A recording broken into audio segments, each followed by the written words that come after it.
जय हिंद साथियों। आज हम लोग आ चुके हैं गांव आपका राजामऊ। ये आपके महाराजगंज तहसील लगती है और आपका डिस्ट्रिक्ट लगता है रायबरेली। लखनऊ से तकरीबन हम लोग 60-70 किलोमीटर दूर हैं इस वक्त। और मेरे साथ आप देख रहे हैं मिस्टर विनोद कुमार यादव जी को। और विनोद भाई, आपका बहुत बहुत स्वागत है हमारे चैनल पायनियर फार्मिंग में। आपका भी स्वागत है जी, बहुत शुक्रिया जी। तो आज आपको यहाँ लाने का किसान भाइयों मकसद ये है कि विनोद भाई से, असल में देखिए मैं आपको बता दूँ, विनोद भाई से 16 साल के बाद मैं मिल रहा हूँ। और इन 16 सालों में मेरा विनोद भाई से कोई संपर्क नहीं रहा। लेकिन 16 साल पहले जब विनोद भाई ने ये काम शुरू किया था तो उससे पहले हमारी मुलाकात हुई थी। और आप हमें पहले से जानते थे, लेकिन हम इस बीच में कभी मिल नहीं पाए। तो क्या बातें हुई थी उस टाइम हमें वो भी पूरी तरह से याद नहीं है, लेकिन मुलाकात हुई थी ये याद है और हम एक दूसरे को पहचानते हैं। लेकिन आज 16 साल बाद मिल रहे हैं। तो आज यहाँ आपको लाने का जो मकसद है वो ये है कि आपको लेमन ग्रास की जो आप विनोद भाई खेती कर रहे हैं, और एक बड़े स्तर पर आपको विनोद भाई ये खेती करवा भी रहे हैं इस इलाके के अंदर। तो पीछे आप जो देख रहे हैं हमारा ये पूरा, देखिए इतना बड़ा बड़ा लेमन ग्रास लगा हुआ है। बहुत ही अच्छी और सक्सेसफुल और हेल्दी लेमन ग्रास की फसल दिखाई दे रही है, जो कि विनोद भाई अपने एक्सपीरियंस के साथ में कर रहे हैं।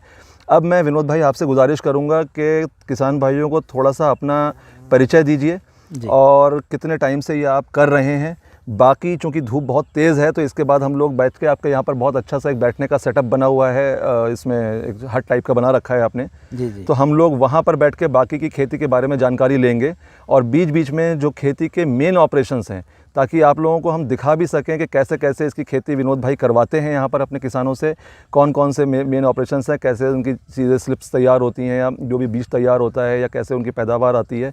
और उसके अलावा वो आपको अपना पूरा अनुभव आज लेमन ग्रास की खेती का साझा करने वाले हैं आपके साथ।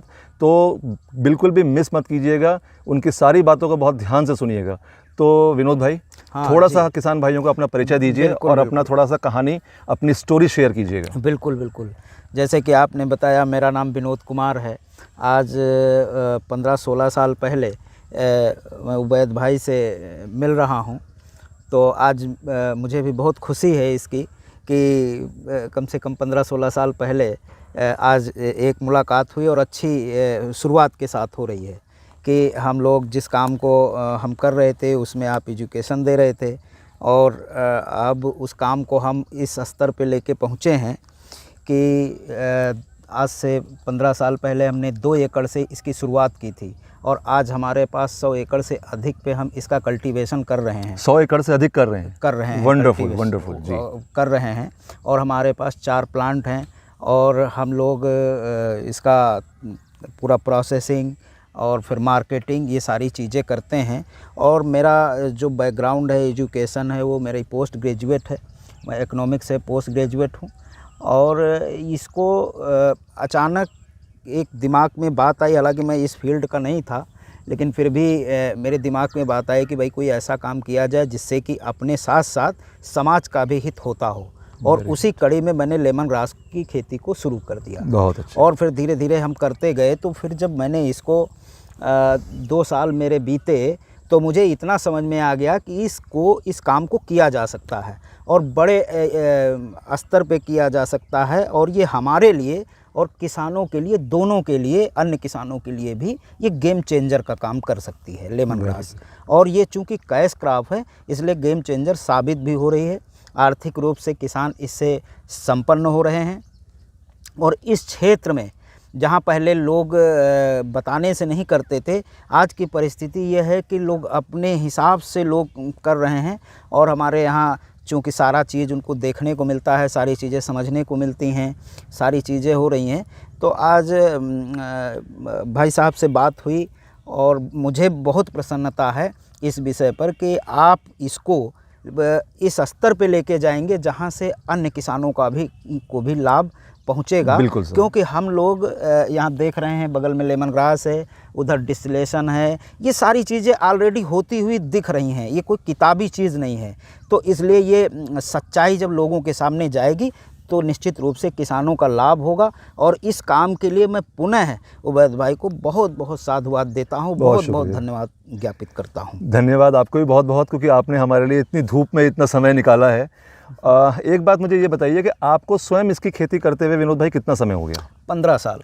15 साल हो गए इसको खेती जी, करते हुए। जी। मतलब पिछली बार जो हमारी मुलाकात हुई थी, हाँ। उस समय से लेकर के आज आपने लेमन ग्रास को हाँ। 100 एकड़ तक पहुंचा दिया है। बिल्कुल, बिल्कुल। और दूसरे स्टेट्स के लोग अब विनोद भाई को संपर्क कर रहे हैं। हम तो आप लोगों के साथ में विनोद भाई का संपर्क जो है शेयर करेंगे ही करेंगे, कॉन्टैक्ट इन्फॉर्मेशन, तो आप आगे भी इनसे डायरेक्ट बात कर सकते नहीं, हैं। बिल्कुल निश्चित रूप से उत्तर प्रदेश में जहाँ भी लेमन ग्रास होगा तो उसमें किसी न किसी प्रकार से वो किसान हमसे जुड़ा जरूर होगा। Very good. चाहे वो यहाँ पे आया हो। मैं अक्सर जब मेरे पास कोई फ़ोन आता है और मुझसे बात करता है कि लेमन ग्रास कि हमको लगाना है, तो मैं कहता हूँ कि आप हमारे फार्म में आइए, आप फार्म एजुकेशन लीजिए, इस कॉन्सेप्ट को करिए, करते हुए देखिए और खुद निर्णय कीजिए। तो विनोद भाई, क्या आप यहाँ पर किसानों को, बाहर से आने वाले किसानों को ट्रेनिंग्स भी देते हैं? बिल्कुल, बिल्कुल। तो क्या आप उनके लिए यहाँ पर रहने की व्यवस्था वगैरह करते हैं? रहने की व्यवस्था भी कर देते हैं। अच्छा। रहने की व्यवस्था, खाने पीने की सारी व्यवस्थाएं हो कितने जाती दिन का हैं। ट्रेनिंग प्रोग्राम आपका रहता है? 2 दिन का, 1 दिन का। जैसे अभी बीच में 2-2, 4-4 किसान आ जाते हैं, Very तो good. उनको 2 दिन रोक लिया कि भाई अपने सामने देखो कटिंग हो रही है, अपने सामने डिस्टिलेशन हो रहा है, कितना प्रोडक्शन निकल रहा है।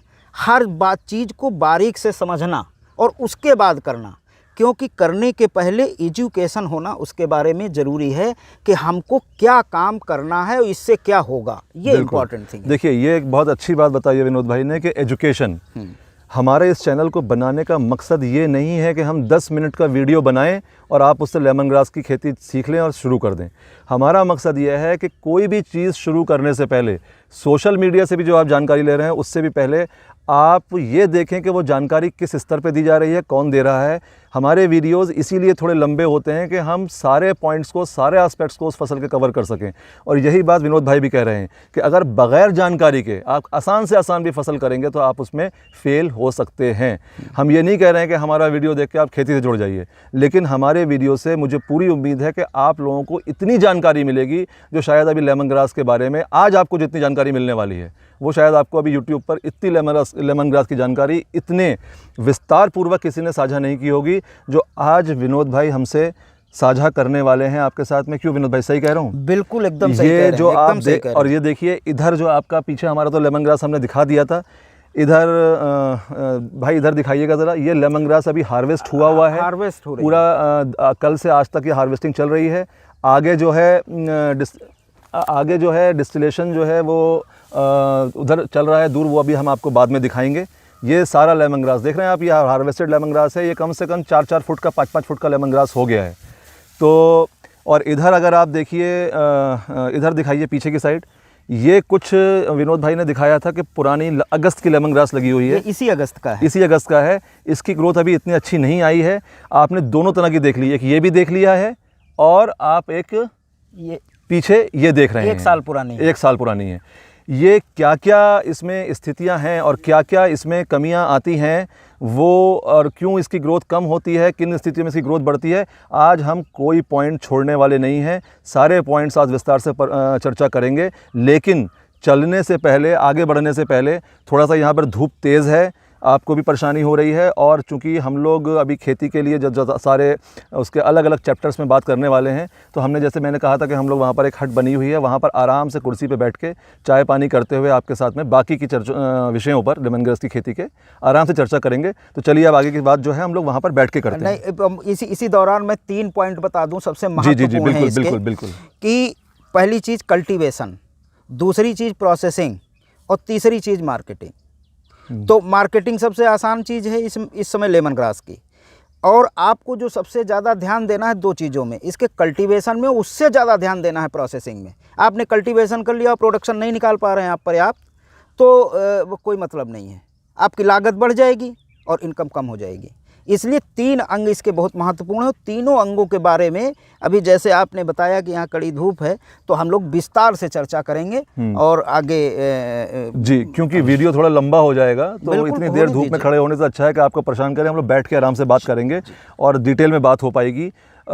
ये बात आपने बड़ी अच्छी बता दी है कि देखिए, मैं भी लोगों को, किसानों को यही कहता हूँ कि मार्केटिंग तो तब आएगी की बात तब आएगी जब आप उसका सही से प्रोडक्शन ले पाएंगे।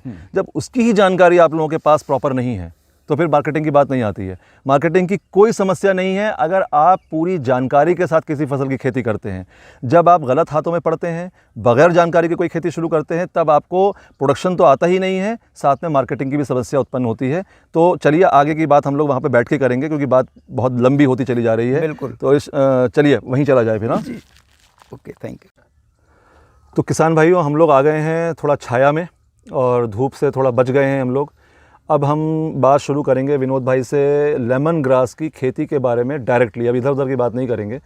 तो बात शुरू करते हुए मैं आपसे विनोद भाई सबसे पहला सवाल ये पूछना चाहता हूँ कि आपको इसका खेती करते हुए 15 साल का अनुभव हो गया जी। थोड़ा सा हमें ये बताइए कि जब आपने खेती शुरू की तब से लेके अब तक लोगों को बताने में और समझाने में लेमन ग्रास की खेती के लिए क्या किन संघर्षों का आपको सामना करना पड़ा, और 2-3 ऐसे महत्वपूर्ण पॉइंट बताइए जो कि किसान भाइयों को हमारे ये महसूस हो कि जो कई बार लोगों को घबराहट होती है अंदर से शुरुआत करने में, और आपका क्या अनुभव रहा कि जब आप किसानों को बताते थे इसके लिए, और तो किसानों का क्या रिस्पांस रहता था, क्या सवाल आपके सामने आते थे। आप तो अब अपना FPO भी चला रहे हैं और मेरे ख्याल से करीबन 300 से 400 किसान आज आपके साथ जुड़े हुए हैं इस FPO से, तो 100 एकड़ के ऊपर आप उसकी खेती करा रहे हैं। तो थोड़ा सा अपना अनुभव तब से लेके अब तक का संघर्ष का अनुभव जो है वो किसान भाइयों के साथ प्लीज़ साझा करें।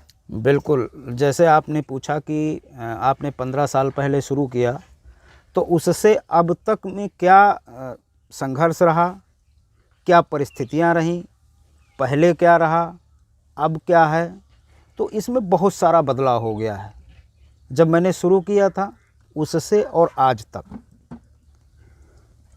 उसके ज्ञान में हमको जो ज्ञान हुआ, क्योंकि बहुत सारी चीज़ें करने से अनुभव में आती हैं। बिल्कुल। और जो करने का ज्ञान होता है मित्रों, वो अपने आप में अद्वितीय होता है, वो कभी भूलता नहीं है।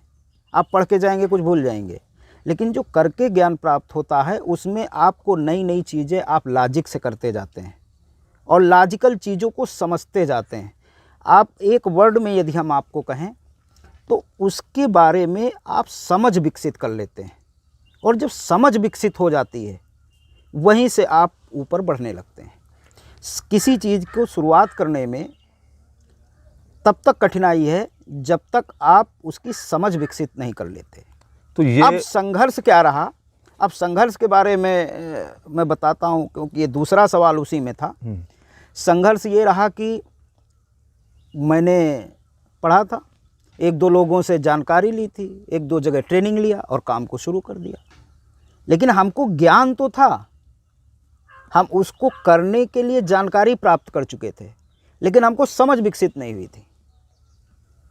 तो समझ जब विकसित नहीं होती है तो आपको लगातार संघर्ष करना पड़ता है।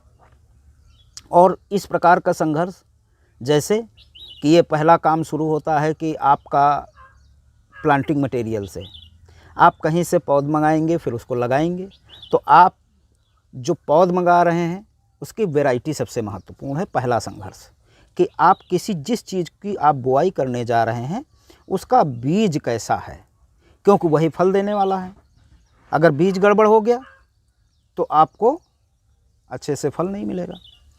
तो मैंने इधर उधर पता किया, पता करने के बाद फिर मैंने एक गवर्नमेंट इंस्टीट्यूट से, FFDC कन्नौज है, वहाँ से मैंने इसका 1 एकड़ का सीड लिया और वहीं से शुरुआत करी। अब दूसरा संघर्ष शुरू हुआ कि इसका प्लांटेशन कैसे करें। तो प्लांटेशन जैसे अमूमन होता है, तो पहली बार जब लगाते हैं तो काफ़ी पौधे सूख गए तो निराशा भी हुई, लेकिन फिर भी उनको रिप्लांट करा के फिर जब दूसरे साल में पहुँचे तो थोड़ा साहस बढ़ने लगा। तो बहुत सारा दूसरा समाज का सपोर्ट नहीं मिलता है, जो भी देखता है कि भैया आपने क्या लगा दिया है। एक उस तरीके की सिचुएशन होती है हैरेसमेंट की, कि वो लोग उसको कि ये क्या है, इसके बारे में तरह तरह के, तो बहुत नुकसान हो रहा है, बहुत ये कर आप रहे हैं, लेकिन नुकसान उनको दिखता है। तो इस तरीके की बातें, जैसे निगेटिव बात ज़्यादा करने से क्या, अब लगातार हर आदमी निगेटिव ही बात कर रहा है, तो उससे क्या होता है कि आपके लिए भी कभी कभी ऐसी परिस्थिति आ जाती है कि आप भी नकारात्मक सोचने की तरफ बढ़ते हैं। तो ये सारे बहुत सारे संघर्ष होते हैं जब आप किसी काम को करने चलिए। दूसरा, आर्थिक दबाव आपके पास होता ही है शुरुआत में, चूँकि सही चीज़ें सही नहीं होती हैं। लेकिन उसी दौरान यदि आप इसको आगे बढ़ा ले गए, आप कर गए, तो निश्चित रूप से, जैसे आज हम इस स्तर पे हैं कि 1 एकड़ से 2 एकड़ से शुरुआत करके 100 एकड़ पे काम कर रहे हैं, और रियल में सब जगहों पे जहाँ जहाँ भी अन्य लोग भी काम कर रहे हैं वो भी हमसे प्रेरित हैं किसी न किसी तरीके से, चाहे उन्होंने कभी कोई जानकारी ली हो, चाहे हमसे प्लांटिंग मटेरियल में मदद ली हो, चाहे मार्केटिंग में मदद ली हो। तो इस तरीके से पूरे उत्तर प्रदेश में विभिन्न जगहों पे प्रमोशन भी किया हमने बाद में। तो आज हो रहा है और लगातार हम इसके लिए बढ़ते जा रहे हैं। तो मेरा एक सवाल जो था वो ये था कि जब आपने किसानों को बताना शुरू किया, अब ये तो आपने अपना अनुभव बताया खेती का, जब आपने किसानों को बताना शुरू किया तो क्या कोई समस्या सामने आई आपके? हाँ बिल्कुल, किसानों को समस्या सामने ये आती है कि शुरुआत में ट्रेडिशनल क्रॉप से, चूँकि बहुत समय से 70 साल से चीज़ें यही हो रही हैं, तो उसको ट्रेडिशनल है। किसान ट्रेडिशनल खेती करता, वो खुद भी ट्रेडिशनल है, और ट्रेडिशनल के प्रति वो इतना ज़्यादा उसको लगाव है कि उससे ज़रा सा भी वो हटना नहीं चाहता। तो ये होगा तो होगा कि नहीं होगा, ये होगा तो कैसे होगा, ये होगा ही नहीं। तो ट्रेडिशनल की तरफ वो ज़्यादा ध्यान देता है। मैं जब प्रमोट करता था तो मैंने यही कहा कि मैं अभी जब भी मैं कहता हूँ कि भाई आप सब कुछ करो, आप को जो खेती आप कर रहे हैं उसके लिए आपको खाद चाहिए, आपको पानी चाहिए। तो उसके लिए आपके पास यदि 5 एकड़ खेती है तो आप 1 एकड़ में लेमन ग्रास लगा लो। तो आप जब समय से बाकी चीज़ों को करेंगे तो उनका भी उत्पादन आपको बढ़ जाएगा, और जितना आप 5 एकड़ में करते थे उतना आपको 4 बीघे में खाद्यान्न मिलता जाएगा ट्रेडिशनल क्रॉप से, और 1 एकड़ से आपका बाकी सब खर्चा चलता रहेगा। जैसे लगातार बच्चों की फ़ीस है, आपको लिविंग स्टैंडर्ड आपका बढ़ेगा इससे। तो ये सब चीज़ें जब हम करते थे, समझाते थे, तो लोग ट्रेडिशनल चीज़ों से नहीं निकल पाते। लेकिन धीरे धीरे उत्तरोत्तर प्रयास के बाद, और दूसरी चीज़, जब आप उसी क्षेत्र में आप ये करते हुए दिखाते हैं तो फिर उनको विश्वास होने लगता है, और फिर वो धीरे धीरे स्वतः भी करना शुरू कर देते हैं, और आपकी मदद भी बीच बीच में लेते हैं, और इंडिपेंडेंटली खड़े होते हैं। मुझे याद है, मैं कई परिवारों को मैंने लेमन ग्रास, उनका लिविंग स्टैंडर्ड बढ़ गया साहब। और मैं आपको दिखाऊंगा, और उस गांव के भी लोगों से आप पूछेंगे कि भाई इनका पहले हालत क्या था, तो आपको बताएंगे कि गजब का लिविंग स्टैंडर्ड बढ़ा। भाई कैश क्रॉप है, इनकम हो रही है, और इनकम हो रही है तो लिविंग स्टैंडर्ड बढ़ेगा ही, और जब बढ़ेगा तो वो दिखेगा समाज में। तो शुरुआत में समझने से मना करते हैं लोग, लेकिन आप किसी नए क्षेत्र में, अब जैसे यहाँ हम काम कर रहे हैं, तो अब यहाँ कोई समस्या नहीं है। अब यहाँ पे आपको मतलब 25-30 किलोमीटर के रेडियस में यहाँ लोग लगातार डिस्टिलेशन कराने आते हैं, और तमाम जगहों के लोग आते हैं, ट्रेनिंग लेते हैं। जी, तो चलिए, ये है हम लोगों ने जाना विनोद भाई से उनका अनुभव कि जब आपने काम शुरू किया तो आपको किन समस्याओं का सामना करना पड़ा लोगों को बताते वक्त। तो शुरू में देखिए परेशानी आती है, आपको बताना पड़ता है, लोग जल्दी समझते नहीं हैं, लेकिन जब जो आप एक डिमॉन्स्ट्रेशन ट्रायल्स करते हैं और आप जब दिखाते हैं लोगों को करके, तो फिर धीरे धीरे लोग आपके पास खुद आना शुरू होते हैं, जो विनोद भाई के साथ में हुआ। विनोद भाई, अब सीधे हम खेती की बात पे शुरू आते हैं। तो सबसे पहले थोड़ा लेमन ग्रास का इंट्रोडक्शन मैं आपसे जानना चाहता हूँ कि आपकी नज़र में लेमन ग्रास कैसी फसल है किसानों के लिए शुरुआत करने के लिए, और कितने समय की फसल है, इसको बहुत छोटे से शब्दों में बस बता दीजिए। हाँ देखिए, लेमन ग्रास किसानों के लिए बहुत उपयोगी फसल है। क्यों उपयोगी है? एक बार लगा दीजिए, अगले 5 साल तक चलेगा, और 1 साल में 4 बार उत्पादन लीजिए। अब देखिए, जरा सा मैं एक ही शब्द में अंतर समझा देता हूँ। आप ट्रेडिशनल क्रॉप में 2 क्रॉप लेते हैं, धान और गेहूँ, 6-6 महीने में, और यहाँ पे आपको 3-3 महीने में मिल रही है। तो आप 4 बार पैसा अर्न कर रहे हैं। दूसरी चीज़, इसको कोई जानवर नहीं खाता, कम पानी में हो जाता है, किसी तरीके से किसी मौसम की खराबी से ये एकदम पूरी तरीके से ख़त्म नहीं होता, चाहे अधिक पानी बरस जाए या अधिक सूखा पड़ जाए। तो ये किसानों के लिए बहुत उपयोगी है, आर्थिक दृष्टि से भी और फसल की दृष्टि से भी।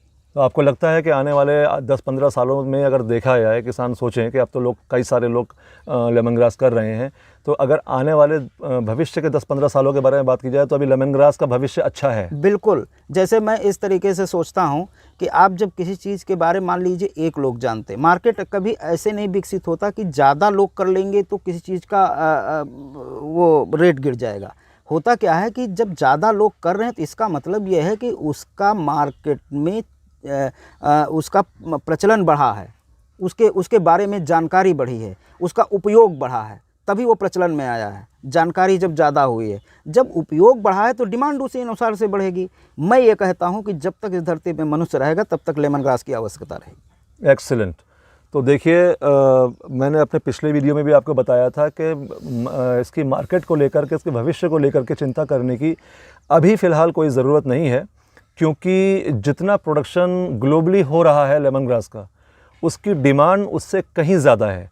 और ये आपने आज विनोद भाई के शब्दों में खुद ही समझ लिया कि क़यामत तक भी, प्रलय भी आ जाएगी तो लेमन ग्रास की ज़रूरत रहेगी। जब तक धरती है तब तक लेमन ग्रास की ज़रूरत रहेगी। बिल्कुल। और एक अच्छी बात यह है कि इसमें बहुत मशक्क़त आपको नहीं करनी है। हाँ। जैसा कि आपने बताया कि ये एक बार लगा दीजिए तो कम से कम 5 साल तक आप हर 3 से 4 महीने पे इसको काट के, कुछ लोग 3 हार्वेस्ट लेते हैं एक साल में, कुछ लोग 4 भी लेते हैं। ये अभी आपसे हम आगे समझेंगे कि 4 हार्वेस्ट लेने के लिए क्या टेक्निक आपने अपनाई है, क्योंकि बहुत सारे किसान सिर्फ 3 ले पाते हैं। तो बट ये हम आगे आएंगे। तो मैं इसके आगे का आपसे सवाल पूछता हूँ कि अब ये हम शुरू करते हैं कि ये बताइए कि लेमन ग्रास की खेती शुरू करने से पहले क्या ये देखना ज़रूरी है किसान को कि कितनी ज़मीन उसके पास होनी चाहिए? क्योंकि बहुत सारी एरोमेटिक फसलों के बारे में ये कहा जाता है कि, और ये है भी, कि एरोमेटिक ऑयल के लिए आपको डिस्टिलेशन प्लांट लगाना है। आपके यहाँ भी 3-3 डिस्टिलेशन प्लांट लगे हुए हैं। तो क्या कोई छोटा किसान जिसके पास में 1 या 2 एकड़ ज़मीन है ना, वो इस क्रॉप को कर सकता है? और अगर नहीं कर सकता है तो फिर उसके पास करने के लिए क्या तरीका है? कि वो तो ज़मीन ज़्यादा नहीं ले सकता, लीज़ पर कॉन्ट्रैक्ट करके नहीं ले सकता, उसके पास 1 से 2 एकड़ ज़मीन है, लेकिन वो चाहता है कि मैं लेमन ग्रास करूं। तो क्या लेमन ग्रास के ऑयल के अलावा भी कोई ऐसे उत्पाद हैं जो वो बेच सकता है? या दूसरा सवाल ये कि क्या ऐसा स्थिति हो सकती है कि लेमन ग्रास का वो खेती करे, कल्टीवेशन करे, लेकिन तेल उसका अपने कहीं और जाकर निकाल ले? तो क्या एक थोड़ा सा ये बता दीजिए किसान भाइयों को कि क्या एरिया का भी कुछ इसमें रोल है, कि कितना ज़मीन हमारे पास हो तो हम लेमन ग्रास की खेती अच्छे से कर सकते हैं, या इतने से कम एरिया होगा तो नहीं कर पाएंगे? हाँ बिल्कुल, बहुत अच्छा सवाल है कि अगर छोटा कोई किसान है तो वो कैसे इसको करे। उसके लिए 2 तरीके हैं। देखिए, आजकल जो एक प्रचलन में है कि आप फार्मर ग्रुप्स का, आप कोई भी चीज़ ग्रुप्स में कर सकते हैं। आपके 10 लोगों को मिला लिया और 10 एकड़ हो गया और एक छोटा प्लांट लगा लिया, वो सस्ता पड़ जाएगा। आपका काम शुरू हो गया। तो ग्रुप का कॉन्सेप्ट है, उसके माध्यम से आप कर सकते हैं चीज़ों को। और नहीं तो कोई आपके बगल में कोई कर रहा है, उसके साथ जुड़ जाइए, उसके साथ कर लीजिए। तीसरी परिस्थिति है कि आप स्वयं 5-6 एकड़ ज़मीन कर लीजिए और इसको व्यवसाय के रूप में दे दीजिए। क्योंकि जब तक इसका व्यवसाय नहीं किया जाएगा, आप खेती को व्यवसाय बनाइए। जैसे मैं हमेशा कहता हूँ इस चीज़ को कि उद्यमिता मोड में खेती की ज़रूरत है, उद्यम करने की ज़रूरत है। और जब तक उद्यमिता मोड में खेती नहीं होगी, देखिए उद्यमिता मोड में खेती और किसानी दोनों में अंतर है। किसानी का मतलब है कि कुछ आप करते जा रहे हैं, कुछ पता ना चले, और उद्यमिता का मतलब आप उद्यम कर रहे हैं, आपको सब कुछ पता चल रहा है कि हमारी लागत कितनी है, हमारी इनकम कितनी है, हमारा प्रॉफिट कितना है। तो उद्यमिता मोड में जाने की आवश्यकता है। छोटे छोटे ग्रुप्स में करिए। 1 एकड़ आपके पास है तो 2-4-5 एकड़ किसानों का आपस में लीजिए, और नहीं तो किसी कोई कर रहा है तो उसके साथ जुड़ जाइए। Very good. तो मतलब ग्रुप्स बना लें, किसान समूह बना लें। छोटी ज़मीन भी अगर आपके पास है, कम ज़मीन भी है, तो भी आप 10 एकड़ की, अगर 10 फार्मर 1-1 एकड़ के अगर जुड़ जाते हैं, और बहुत सारी जगहों पे ऐसा लोग कर भी रहे हैं, तो एक प्लांट आप लगा लीजिए। अगर अच्छे से अच्छा प्लांट भी आप लगाएंगे तब भी एक किसान के ऊपर 1 लाख रुपए से ज़्यादा, 50,000 रुपये से ज़्यादा खर्च नहीं आएगा। अगर 10 किसान हैं तो 4-4.5 लाख में। वैसे सस्ते भी आते हैं, उसके बारे में भी हम आगे बात करेंगे कि कौन से जो पुराने तरह के कन्वेंशनल और ट्रेडिशनल प्लांट्स हैं उनको हम कैसे कम से कम खर्च में मॉडिफाई कर सकते हैं। ये हम बाद में बात करेंगे। तो किसान भाइयों, हमने ये तो विनोद भाई से जान लिया कि लेमन ग्रास की क्या महत्वता है और क्या उसका सिग्निफिकेंस है। अब सीधे सीधे हम खेती पर आते हैं, और पहला सवाल विनोद भाई आपके लिए ये है कि आप अपने अनुभव को साझा करते हुए किसान भाइयों को ये बताइए कि लेमन ग्रास का खेत आप कैसे तैयार करते हैं और क्या क्या बातों का ध्यान रखना है, और मतलब पूरे खेत की तैयारी कब करते हैं और कैसे करते हैं, किस समय पर इसका ट्रांसप्लांटिंग करना अच्छा रहता है। देखिए, ये वर्षा ऋतु की फसल है, ज़्यादा अच्छा है। वैसे इसको 2 टाइम पे लगा सकते हैं, एक तो जुलाई अगस्त सितंबर में और दूसरा फरवरी मार्च में। लेकिन अधिकतर अगर जुलाई में बारिश हो जाती है पर्याप्त मात्रा में और जुलाई में लगाते हैं तो काफ़ी अच्छा ग्रोथ होता है। और खेत की तैयारी वैसे ही जैसे आप लोग करते हैं, अपना सिंचाई के लिए अपना साधन विकसित कर लीजिए और बाकी खेत को जुताई करके तैयार कर लिया, और तैयार करने के बाद इसको लगाते हैं। अब इसको 2 प्रकार से लगा सकते हैं। आप हल्का हल्का पानी भर दीजिए, कीचड़ में आप लगवा दीजिए इसको। पौधे से पौधे की दूरी 1.5 फीट। और पहले मैं आपको थोड़ा रोक रहा हूँ बीच में, खेत की तैयारी बताइए कैसे करनी। क्या उससे पहले आप कुछ खाद वगैरह डालते हैं, गोबर की या कोई ऑर्गेनिक? देख, गोबर की और खाद कैसे जुताई करते हैं, कैसे, कितनी बड़ी, आप अगर मान लीजिए जैसे 1 एकड़ का खेत में आप कर रहे हैं तो उसमें आप कैसे, मतलब कितनी बड़ी बड़ी क्यारियाँ बनाते हैं, मेड़बंदी कैसे करते हैं, कुछ ड्रेनेज चैनल्स वगैरह बनाने पड़ती हैं, इसके लिए ज़रूरत है या नहीं है, और ख़ास तौर से कितनी जुताई करनी है और किस यंत्र से आप करते हैं। कई लोग हैरो यूज़ कर रहे हैं, कोई लोग कल्टीवेटर यूज़ कर रहे हैं, दोनों के, कुछ लोग रोटावेटर भी यूज़ कर रहे हैं। तीनों के जो लोग किराए पे लेकर के करते हैं, छोटे किसान, उनके लिए तीनों के रेट्स में कई बार अंतर हो जाता है किराए पे। तो इसके लिए जितना ज़रूरत है कम से कम खर्च में कैसे खेत तैयार करें किसान, और कौन सी खाद का उपयोग करें? देखिए, ऐसा है कि जुताई के लिए सबसे सस्ती चीज़ ये है कि 2 बार हैरो से जुताने लायक खेत नहीं है, आसान है, ज़्यादा घास वास नहीं है, तो आप कल्टीवेटर से जुतवा दीजिए। और लास्ट में रोटावेटर से जुताई करने के बाद आप उस पे एक बीच में नाली दीजिए, जिधर ऊंचाई हो, और उसकी तरफ से आप 1 एकड़ में कम से कम 4 भाग बना दीजिए। 4 भाग, और वो एक खेत के रूप में रहे। और 4 भाग इसलिए बनाइए कि जब आपकी फसल चूँकि 5 साल के लिए है तो आपको फिर बड़ी हो जाएगी, फिर उसके अंदर सिंचाई करने में आपको कोई समस्या ना पैदा हो कि एक छोटे छोटे एरिया में कर दिया गया, और करने के बाद अब जैसे जहाँ पे बिजली के ट्यूबवेल वगैरह हैं, वहाँ पता लगा कि एक में हुआ, बिजली चली गई। अगर आपके छोटे छोटे नहीं होंगे तो फिर उसी में भरेंगे, फिर उसको करेंगे। तो इस प्रकार से आपकी पानी की भी बचत होगी और सिंचाई भी अच्छी हो जाएगी। और जुताई के समय ही अगर गोबर की खाद आपको मिल जाए, कोई कंपोस्ट मिल जाए, तो आप उसको डाल सकते हैं। बाकी केमिकल फर्टिलाइज़र को उस समय मत डालिए और उसके बाद में डालिए, क्योंकि उसके कारण हैं। क्योंकि जब पौधा लगाएंगे तो पौधा लगाने के बाद पौधा करीब 10-15 दिन में ग्रोथ करता है। अब 10-15 दिन में ग्रोथ करता है और 10-15 दिन में कोई आपने केमिकल फर्टिलाइज़र डाल दिया तो सारा घास उसका खरपतवार ज़्यादा उगाएगा। अब ज़्यादा उगाएगा तो फिर उसकी निराई गुड़ाई खर्चा बढ़ेगा। इसलिए पहले कोई भी किसी प्रकार का केमिकल न डालें, कंपोस्ट आप डाल सकते हैं। और जब पौधा थोड़ा सा चलने लगे, थोड़ा ऐसा लगे कि उसमें हरापन आ गया है, फिर थोड़ा बहुत कोई सहारा लेकर के उसका बायो फर्टिलाइज़र का आपके पास कोई कंपोस्ट उस तरीके का बना हुआ है, उसको करके और आप उसमें डालिए। और फिर अगर ज़्यादा कुछ हो गया है तो उसकी निराई गुड़ाई कर दीजिए। बस एक निराई गुड़ाई कर देंगे और उतना पर्याप्त। तो कितनी गोबर की खाद सही रहती है एकड़ में? अब एकड़ में 4 ट्राली डाल दीजिए। 4 ट्राली पर्याप्त होगा? 4 ट्राली पर्याप्त है, बहुत है, और वो 5 साल तक चलेगा। या फिर ये डिपेंड करता है कि जैसा आपका खेत है 2 ट्राली डाल दीजिए, और डिपेंड करेगा कि आपकी भूमि की उर्वरा शक्ति क्या है। ठीक है, इस पे डिपेंड। तो ये आपने बहुत पॉइंट की बात बताई कि जब आप खेत तैयार कर रहे हैं तो जुताई के समय आपने गोबर की खाद यूज़ करनी है। केमिकल फर्टिलाइज़र यूरिया डीएपी का इस्तेमाल नहीं करना है, क्योंकि आप खरपतवार की समस्या से फिर जूझते रह जाएंगे और आपका खर्च बढ़ जाएगा। तो जब उसकी ज़रूरत आएगी तब वो डाला जाएगा और वो हम आगे चर्चा करेंगे। तो ये तो हमारा विनोद भाई खेत तैयार हो गया। हाँ। अब आती है बात प्लांटिंग मटेरियल की। अब ये बताइए कि पहली बात तो ये कि प्लांटिंग मटेरियल इसका है क्या? क्या बीज से रोपाई करते हैं या बीज से बुवाई करते हैं या इसके सीधे रोपाई होती है? प्लांटिंग मटेरियल कहाँ से मिलेगा इसका? इसका प्लांटिंग मटेरियल देखिए किसानों के थ्रू मिल जाएगा। कुछ जैसे अब हम लोग कर रहे हैं तो हम लोग कृष्णा वैरायटी का करते हैं, उसमें सबसे ज़्यादा तेल है, सीमैप का रिसर्च है, तो वो बहुत अच्छी वैरायटी है, उसको आप लगा सकते हैं। मतलब जो लोग किसान कर रहे हैं वो चूंकि इतना मल्टीप्लाई होता है तो किसान उनसे हाँ उनसे लेंगे। तो क्या मतलब सस्ता मिलेगा। ये पौध से तैयार होगा? पौध से ही तैयार होगा, बीज से बुआई नहीं की जाती है। बीज से क्या कामयाब नहीं है? काम कभी इधर किया नहीं गया और प्रोपोगेट भी नहीं हो रहा है, कोई कर भी नहीं रहा है। बीज तैयारी नहीं करते हैं लोग, उससे पहले काट लेते हैं। हाँ, बीज तैयारी नहीं करते, बीज निकलता ही नहीं कभी, उससे पहले कटिंग हो जाती है।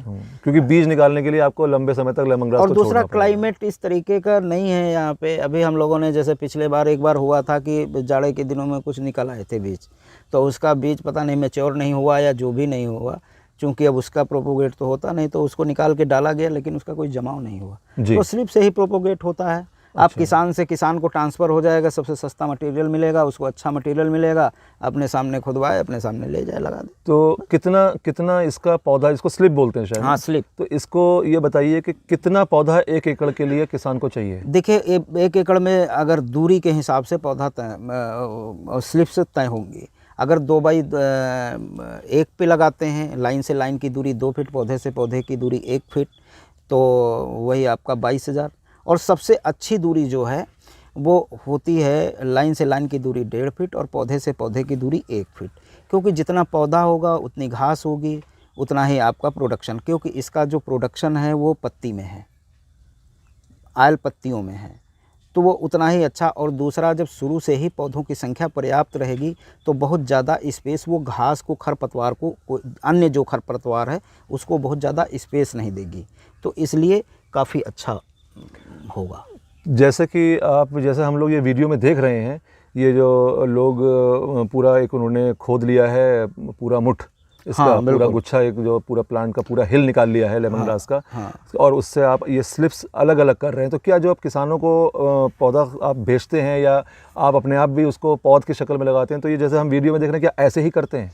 हाँ, ये क्या पौधी ही तैयार हो रही है? हाँ बिल्कुल, ऐसा है कि इसको एक निकाल लिया, फिर उसको लगाने के समय उसको अलग अलग किया गया और अलग अलग करने के बाद फिर उसको रोपित कर दिया गया। तो विनोद भाई, ये एक जो पूरा हम देख रहे हैं हिल, इसमें कम से कम और अधिक से अधिक कितनी इसमें स्लिप निकल आती हैं एक हिल में? देखिए, इसको हम हिल बोलते हैं। मैं आपको बताना चाहता हूँ किसान भाइयों कि जैसे हम धान की खेती भी करते हैं तो अंग्रेजी में इसको हिल कहा जाता है। इसे गुच्छा समझ सकते हैं कि पूरे पौधे का एक मुट्ठा है। मुंजड़ कह देते हैं लोकल भाषा में, मुंजड़ हमारे यहाँ यूपी में मुंजड़ बोलते हैं।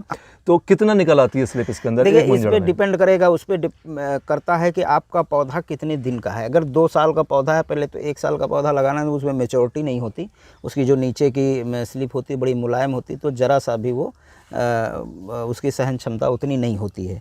तो इसलिए कोशिश करना चाहिए कि 2 साल का पौधा लगाना चाहिए, और 2 साल के पौधा यदि होगा तो उसमें 100 से लेकर के 150 तक स्लिप होगी एक मुंजड़ में, यानी एक हिल में 100 से लेकर 150 तक आ जाती है। हाँ बिल्कुल। Very good.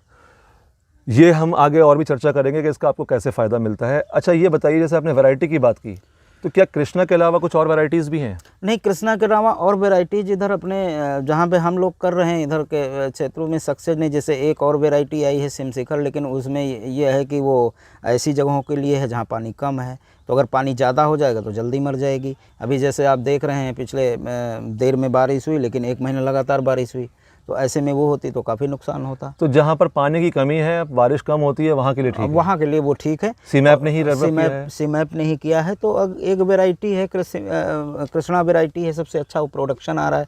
मैंने एक बैच में करीब 14.5-15 किलो तेल का उत्पादन हमने किया है जून में। बहुत बढ़िया, जून के समय। तो चूँकि देखिए, कृष्णा वैरायटी किसान भाइयों जो है वो भारतवर्ष में सबसे ज़्यादा पॉपुलर है, और ज़्यादा से ज़्यादा जो वातावरण की जो भौगोलिक परिस्थितियां हैं हमारे यहाँ भारतवर्ष में, उसमें सबसे ज़्यादा जो उत्पादन हो रहा है वो कृष्णा का ही हो रहा है। क्यों विनोद भाई? बिल्कुल। तो आप कृष्णा वैरायटी को रिकमेंड करते हैं? बिल्कुल। कोई पहचान है कृष्णा वैरायटी को पहचानने की? बिल्कुल पहचान है। अभी आप जैसे देख रहे थे वीडियो में, आपने देखा होगा कि उसके नीचे एकदम नीला नीला सा होगा, नीला नीला सा था। तो और बाकी जो वैरायटी है उसमें देखेंगे, जैसे इसको जराकुस जंगली, हाँ, जंगली जो जराकुस होती है उसमें सफ़ेद होता है। तो कृष्णा की पहचान ये है कि थोड़ा सा बैंगनीपन लिया। हाँ, बैंगनी, नीला नहीं, थोड़ा लाल से नीले के बीच का बैंगनी। Very good. तो ये देखिए, आपको पता चल गया कि कृष्णा वैरायटी लगाई जाती है, और कृष्णा वैरायटी अगर आप कहीं से प्लांटिंग मटेरियल पहली बार कर रहे हैं और ले रहे हैं, तो आप उसके प्लांटिंग मटेरियल की, यानी कि लेमन ग्रास के स्लिप्स की पहचान भी कर सकते हैं। विनोद भाई ने आपको रास्ता टिप दे दिया है कि उसका निचले का हिस्सा जो एपिकल पार्ट होता है, जड़ से जो जुड़ा हुआ तने का हिस्सा होता है, वो कुछ बैंगनी रंग, बैंगनीपन लिए हुए होता है। ये तो हो गई। आपने बात की थी अभी बीच में क्लाइमेट, एक लफ्ज़ आपने इस्तेमाल किया था। क्या ये सभी तरह की वातावरण स्थितियों में हो सकता है, कुछ स्पेशल इसको वातावरण चाहिए? नहीं, कोई स्पेशल वातावरण नहीं कोई चाहिए, बस टेम्परेचर खाली है? जमीन इसकी टेम्परेचर तो इसको चाहिए, टेम्परेचर में ही बढ़ता है ज़्यादा। ठंडे इलाकों में? अभी ठंडी जब होगी तो बहुत डाउन हो जाएगा, इसकी ग्रोथ रुक जाती है। अच्छा, तो इसका मतलब ये है कि जहाँ पे ठंडा क्लाइमेट है वहाँ पे ये सर्वाइवल इसका नहीं होगा। कम है। दूसरी चीज़, एक जगह और सर्वाइवल नहीं है जहाँ पे जल भराव होता हो, अच्छा, या वाटर लॉगिंग एरिया हो, वैसी एरिया में इसको नहीं लगाना चाहिए। तो जल भराव कितने दिनों तक अगर हो अगर जाता है? अगर एक सप्ताह जल भराव हो गया तो ये मर जाएगी। अच्छा, मर जाती है हाँ, लेमन बिल्कुल ग्रास? बिल्कुल, निश्चित रूप से। तो नहीं, अगर मतलब लेमन ग्रास इनिशियल स्टेज में है तब तब भी तो मर समझ में जाएगी। आता है, लेकिन अगर लेमन ग्रास 3-4 साल हाँ, की हो सड़ गई है, जाएगी। सड़ जाती है। हाँ बिल्कुल, जल भराव हाँ, से। उसका नीचे का वो सड़ जाता है, अच्छा, फिर उसको निकलने में बहुत समय लगता है। हाँ, लेकिन वो रीग्रो हो जाती है बहुत अगर कम, उसका पानी उतरने के 50%, बाद। हाँ 50% रह जाता है। अच्छा, फिर इसका ये कि आपको नुकसान फर्दर होता उसको निकाल के और उसको हाँ, स्लिप वो बना के और फिर मल्टीप्लाई करना। हाँ, फिर मल्टीप्लाई, यही रास्ता है। हाँ, नुकसान होता है। ठीक है, तो ये हमने जान लिया कि जल भराव इसमें नहीं होना चाहिए। तो चलिए, प्लांटिंग मटेरियल की हमने बात कर ली। अब हम आते हैं, खेत की तैयारी हमारी हो गई थी, अब हम आते हैं इसके रोपण की तरफ। हाँ तो क्या उसके लिए ख़ास विधि है रोपण की, कैसे हाँ, लगाई जाती बिल्कुल है? बिल्कुल, 2-3 तरीक़ों से लोग लगाते हैं। देखिए, क्या करते हैं कि सूखे में पहले लगा दिया, बाद में पानी दे दिया। जी, दूसरा एक सबसे अच्छा तरीका है कि आप इसको, आपकी लागत भी थोड़ी कम आएगी लगाने में। तो इसके लिए आपको करना ये है कि आप पानी भर दीजिए, कीचड़ में लगाइए, पानी में मत लगाइए, कीचड़ में लगाइए इसको। तो कीचड़ में जब लगाएंगे तो आपका जो लेबर है वो उसकी कास्ट आपकी कम आएगी, वो कम लगेगी, और दूसरा पौधे की ग्रोथ भी अच्छी होगी। अगर हम लगाते जाएं, पीछे से पानी चलाएं तो क्या तो रहेगा? आप जब तक लगाते जाएंगे, मान लीजिए किसी वजह से आप पानी नहीं दे पाए, हम्म, तो फिर सफ़र करेगा, तो अगर पानी की क्योंकि व्यवस्था- इसका छेद बंद होना ज़रूरी है। आपने लगाया, उसके अगल बगल का पूरा मिट्टी को उसी में एकदम जाम हो जाना है, ताकि वो पकड़ ले, ताकि पकड़ ले, सेटलमेंट हो जाए, और अब उसमें हवा ना जाए। जड़ में हवा यदि लगेगी तो धीरे धीरे जड़ सूख जाएगी। सूख जाएगी। और इसका प्लांटिंग मटेरियल तैयार करते समय बहुत एक महत्वपूर्ण जानकारी हम देना चाहते हैं। बिल्कुल अभी सर। आपने जैसे जिक्र किया, एक तो इसके प्लांटिंग मटेरियल को बनाते समय जब स्लिप को आप उससे अलग करेंगे, जो आप जिसको हिल्स बोल रहे हैं, उससे जब अलग करेंगे तो जो जड़ होगी वो 1 अंगुल की, ध्यान रखिए इस कम बात से का, कम 1 1 इंच। अंगुल, 1 अंगुल की, वही तकरीबन 1 इंच। हाँ, बस 1 इंच से बल्कि आधा इंच रहेगी, आधा इंच। खाली उसमें जड़ रहे, बाकी जड़ को काट देंगे, बाहर कर देंगे।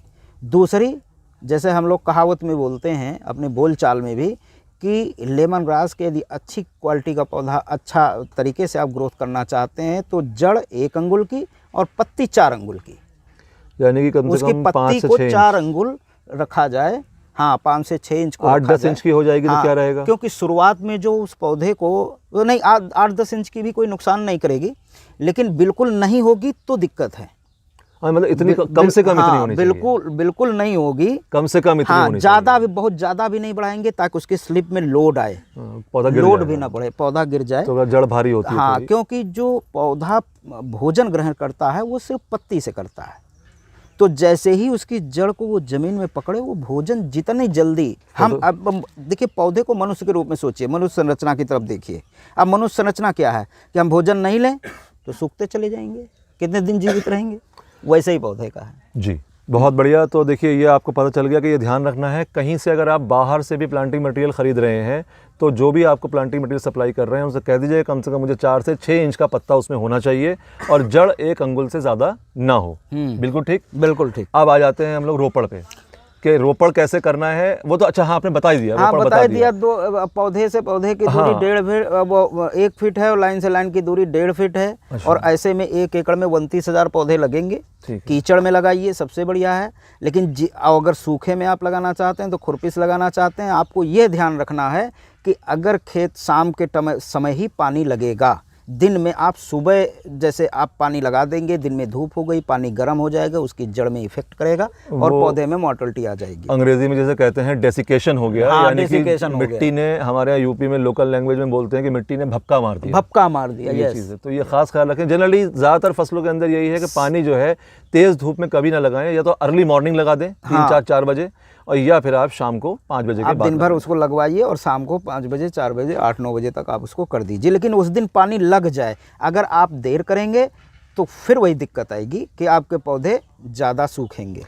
रोपाई के साथ में कोई खाद वगैरह डालना है? रोपाई Chemical के साथ में fertilizer? बहुत वैसा कुछ नहीं है। दीमक के लिए आपको रीजेंट वगैरह कुछ आता है, उसको डाल देंगे। दीमक लगती है इसमें? हाँ, दीमक कहीं जहाँ पे देखिए क्या है कि दीमक कहाँ है, दीमक तो वैसे खेत में सारी दीमक नहीं होगी तो पैदा ही नहीं होगा, लेकिन क्या है कि उन इलाकों में खासकर ज़्यादा है जो ऊपरी इलाके हैं, वहाँ पे दीमक ज़्यादा ऊपर आ जाता है, जल्दी आ जाता है। हाईलैंड एरिया बारिश में तो जल्दी आ जाता है, तो उसके लिए रीजेंट एक आता है, उसको आप डाल दीजिए। इसी तरीके से एक्सेल क्रॉप केयर का या किसका एक है, उसका बहुत सारे आ रहे हैं, एमपी आता है, बहुत सारे आ रहे हैं इस तरीके का। कोई तो जैसे कि ये तो केमिकल फर्टिलाइजर कोई नहीं डालना है शुरुआत में मत डालिए, गुड़ाई के बाद। कितने गुड़ाई के बाद? हाँ, पहली गुड़ाई कितने दिन बाद होती है? पहली गुड़ाई कम से कम आप 1 से 1.5 महीने में करिए। 1 से 1.5 महीने में? हाँ, तो ये हमने रोपण कर दिया, आपने प्लांट से प्लांट और लाइन टू लाइन की दूरी भी बता दी।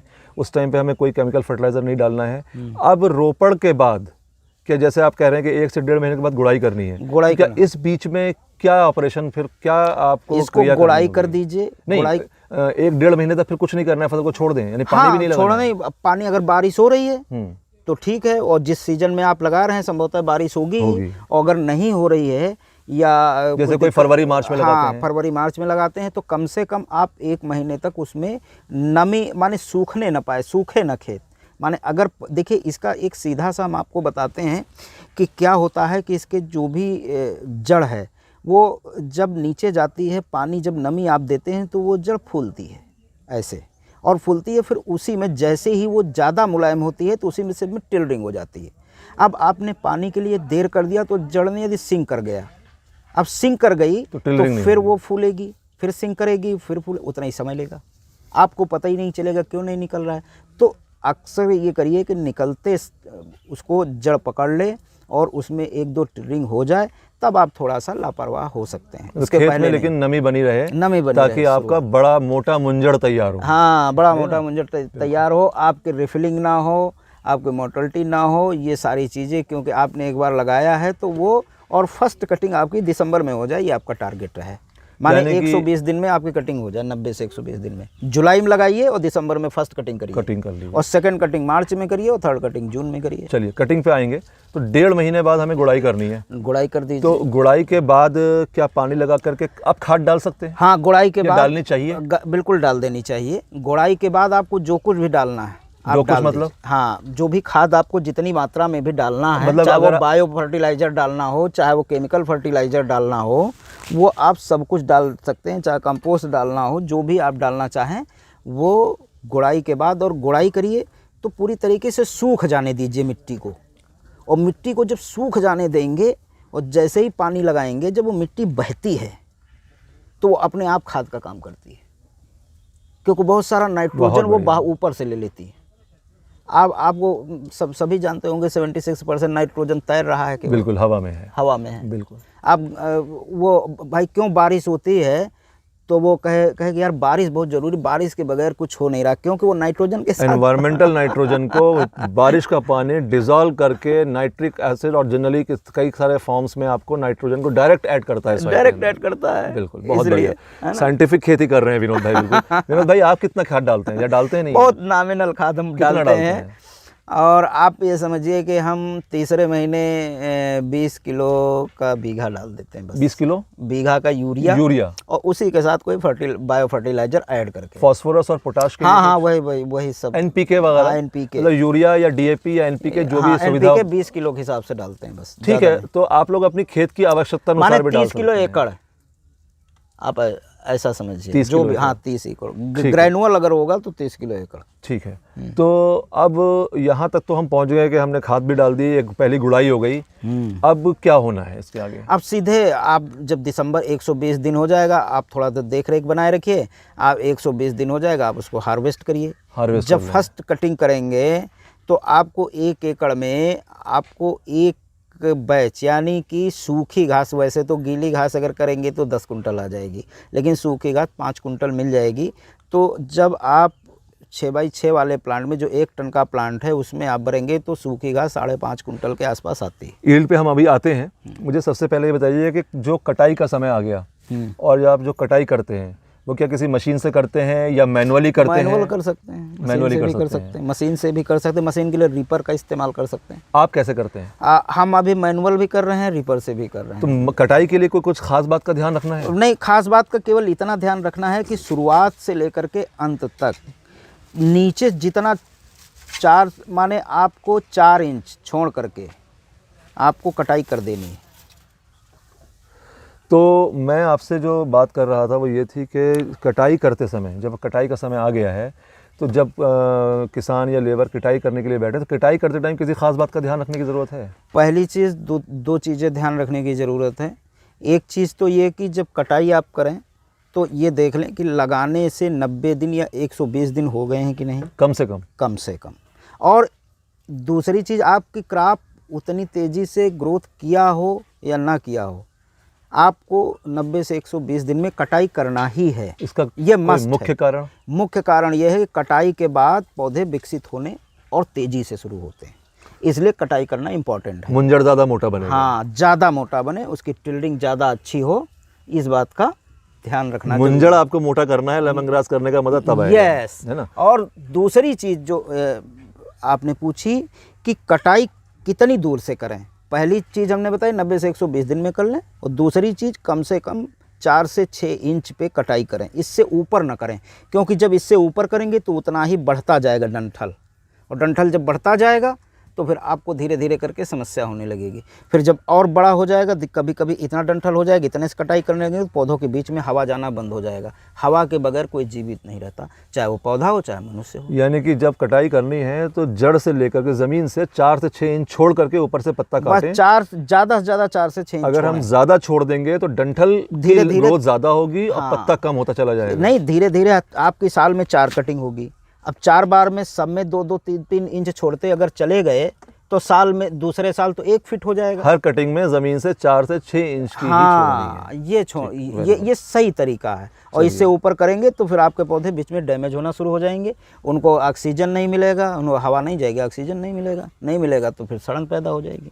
अच्छा, तो कटाई भी हो गई हमारी। कटाई भी हो अब गई। कटाई के बाद आता है नंबर आपका प्रोसेसिंग का। लेकिन क्या प्रोसेसिंग के लिए जब हम लेके जाते हैं तो क्या हम कटाई करें और ले जा करके डिस्टिलेशन के लिए ले जाएं, या कुछ इंतज़ार करें, या कुछ, जैसे मैं देख रहा था और ये आप देख रहे हैं कि कुछ आपकी लेमन ग्रास यहाँ पर सूख रही है। ये आपने कटाई करके जो धान को हम छोड़ देते हैं खेत पे, ये छोड़ दिया है आपने, तो ये क्या चीज़ है? देखिए, ऐसा है कि दोनों तरीक़ों से कर सकते हैं। एक तो ये है कि आप कटाई करके आप सीधे ले जाके डाल सकते हैं, तो उस प्रकार में घास थोड़ी कम आती है। तो जब घास कम आती है टैंक में, अच्छा, जो भी आप फ्रेश अगर हम छोड़ हाँ, देते हैं तो छोड़ देते हैं, तुरंत जाके छोड़ देते हैं, मतलब फ्लफीनेस होती है, तो हाँ, वो सूखी नहीं होती, तो कॉम्पैक्शन नहीं होगी। हाँ, कंप्रेशन नहीं पाएंगे होता, अच्छे से। कंडेंस नहीं होती उतनी अच्छी से।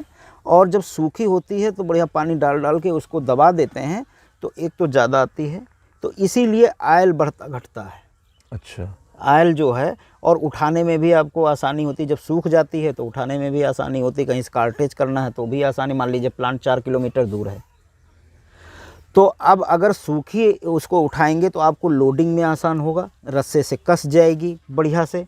जब गीली होगी या ताज़ी होगी तो उतनी आप उसको कस नहीं सकते, वो सरकती रहती है। तो इसलिए सब दृष्टि से उसको कम से कम 48 घंटे सुखा देना चाहिए।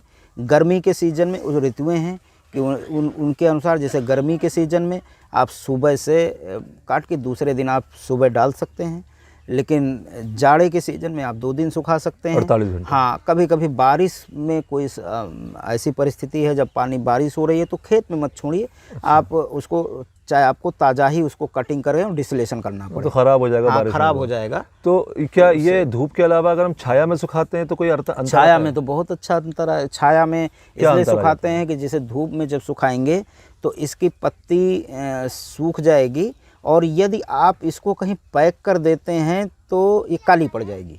अच्छा। मान लीजिए लेमन ग्रास सूख गई और धूप में सूख गई, और फिर उसके बाद इसको किसी उसमें पैक कर दिया सपोज, तो ये आपकी काली पड़ जाएगी। ये उस समय बहुत इम्पॉर्टेंट है जब आपकी कोई पत्तियां मांगता है कि आप पत्तियों की सप्लाई कर दीजिए। जैसे बहुत सारे मार्केट में है कि हर्बल टी बनाने के लिए तेल के बजाय उनकी पत्ती की डिमांड होती है, तो जब पत्ती आपको बेचनी होती है तो उसकी कटिंग करके उसको छाया में सुखाते हैं ताकि उसमें ग्रीनेस बनी रहे। चाय के बागान वगैरह जो लोग लीफ कट्स मांगते हैं, टी कट्स मांगते हैं, लेमन कट्स मांगते हैं, हाँ, उसके लिए आपको इस चीज़ का खास ख्याल इस चीज़ का खास ख्याल रख लें कि उसको छाया में सुखाएं। छाया में तो उसमें जो ग्रीनरी है, उसकी जो नेचुरल ग्रीन है वो जाता नहीं है। तो छाया में सुखाने पर अगर हम तेल निकालते हैं तो क्या तेल की पैदावार धूप के मुकाबले में कुछ बढ़ जाती है, या कोई सिट्रल पार्ट उसका? नो, इसका मेन घटक सिट्रल है। मेन घटक सिट्रल है। तो ये आपका तो कंटेंट तो वही रहेगा। अच्छा, कंटेंट वही रहेगा। अब कंटेंट जो प्रोडक्शन है, अब प्रोडक्शन उस पर डिपेंड करेगा कि आपने भराई किस प्रकार से की है, आपने टैंक जब प्रोसेसिंग किया है तो जो उसके नीचे आग जलाते हैं वो किस प्रकार से चली है या किस प्रकार से किया है। तो ये बहुत सारी चीज़ों पे वो डिपेंड करता है कि उसका जो प्रोडक्शन निकला वो कितना केजी निकला। ये किसी खाली घास पे डिपेंड नहीं करता है, ये प्रोसेसिंग पे भी। एक चीज़ और एक छोटा सा पॉइंट मैं पूछना चाह रहा था आपसे कि मैं चाहूँगा कि आप थोड़ा सा किसान भाइयों को ये भी बताएं कि अगर आपके पास कोई ऐसे टिप्स हों जिससे हम ऑयल का पैदावार बढ़ा सकते हों, या कंटेंट अगर हमारा है उसमें कुछ हम बढ़ोतरी कर सकते हैं। क्या इन्वायरमेंटल फैक्टर्स का कोई फ़र्क पड़ता है कि हम ज़्यादा धूप में तेल निकालेंगे तो ज़्यादा निकलेगा, बरसात के दिनों में कम निकलेगा? और एक दूसरी चीज़ मैं पूछना चाहता हूँ कि क्या जब हम, जैसे ये हमारी घास सूख रही थी, क्या ले जाकर के इसको ऐसे ही भर देते हैं, या कुछ उसको, जैसे कुछ लोग चारा मशीन से कहते हैं काट के भरेंगे तो और ज़्यादा कॉम्पैक्शन आ जाएगा? और एक तीसरी चीज़ मैंने सुनी है, वो जो कहते हैं कि सोडियम क्लोराइड के 0.2 से लेकर के 1% तक के सोल्यूशन में अगर ऑयल निकालने से पहले उसको डिप कर दें, जो अपना जो घास है आपको, और उसके बाद में हल्का सा शेड में सुखा के हवा देके और जब टैंक में भरें, तब कहते हैं कि कुछ परसेंटेज ऑयल के अंदर जो इसका इंग्रेडिएंट सिट्रल है वो बढ़ जाता है। क्या ऐसा कभी आपने ट्राई किया है? नहीं, ऐसा ट्राई नहीं किया, लेकिन एक खर्चीला काम है, उससे बढ़ने से ज़्यादा इसका खर्चा आ जाएगा। और एक दूसरी चीज़ जो आपने कहा कि इसको ऐसे ही भरने में, तो आप ऐसे भी भर सकते हैं, इसमें कोई प्रॉब्लम नहीं है। इसमें कोई प्रॉब्लम नहीं है, डिपेंड करेगा परिस्थितियों पे कि उस समय परिस्थितियाँ क्या हैं। अगर बराबर धूप निकल रही है तो आप 1-2 दिन सुखा सकते हैं। मान लीजिए जब बारिश होने वाली है तो आप तेल इसका तुरंत कटाई करिए और तुरंत भर सकते हैं। सुविधा अनुसार अगर चाहें तो कर सकते हैं, मतलब इसका कोई बहुत ज़्यादा फर्क नहीं पड़ने वाला। गर्मी के दिनों में ये है कि गर्मी के दिनों में जो ऑयल होता है उसका परसेंट लीफ में ज़्यादा होता है, तो उस समय ज़्यादा ऑयल निकलता है। घास उतनी नहीं होती है, घास थोड़ी कम होती है। बरसात के दिनों में इसकी जो होती है वो थोड़ा कम निकलता है, क्योंकि घास ज़्यादा बढ़ जाती है, डंठल थोड़ा हो जाता है, तो डंठल में तो तेल है नहीं, तेल तो पत्ती में है। गर्मी में केवल पत्ती होती है, तो इसलिए वो उस हिसाब से ऑयल निकलता है।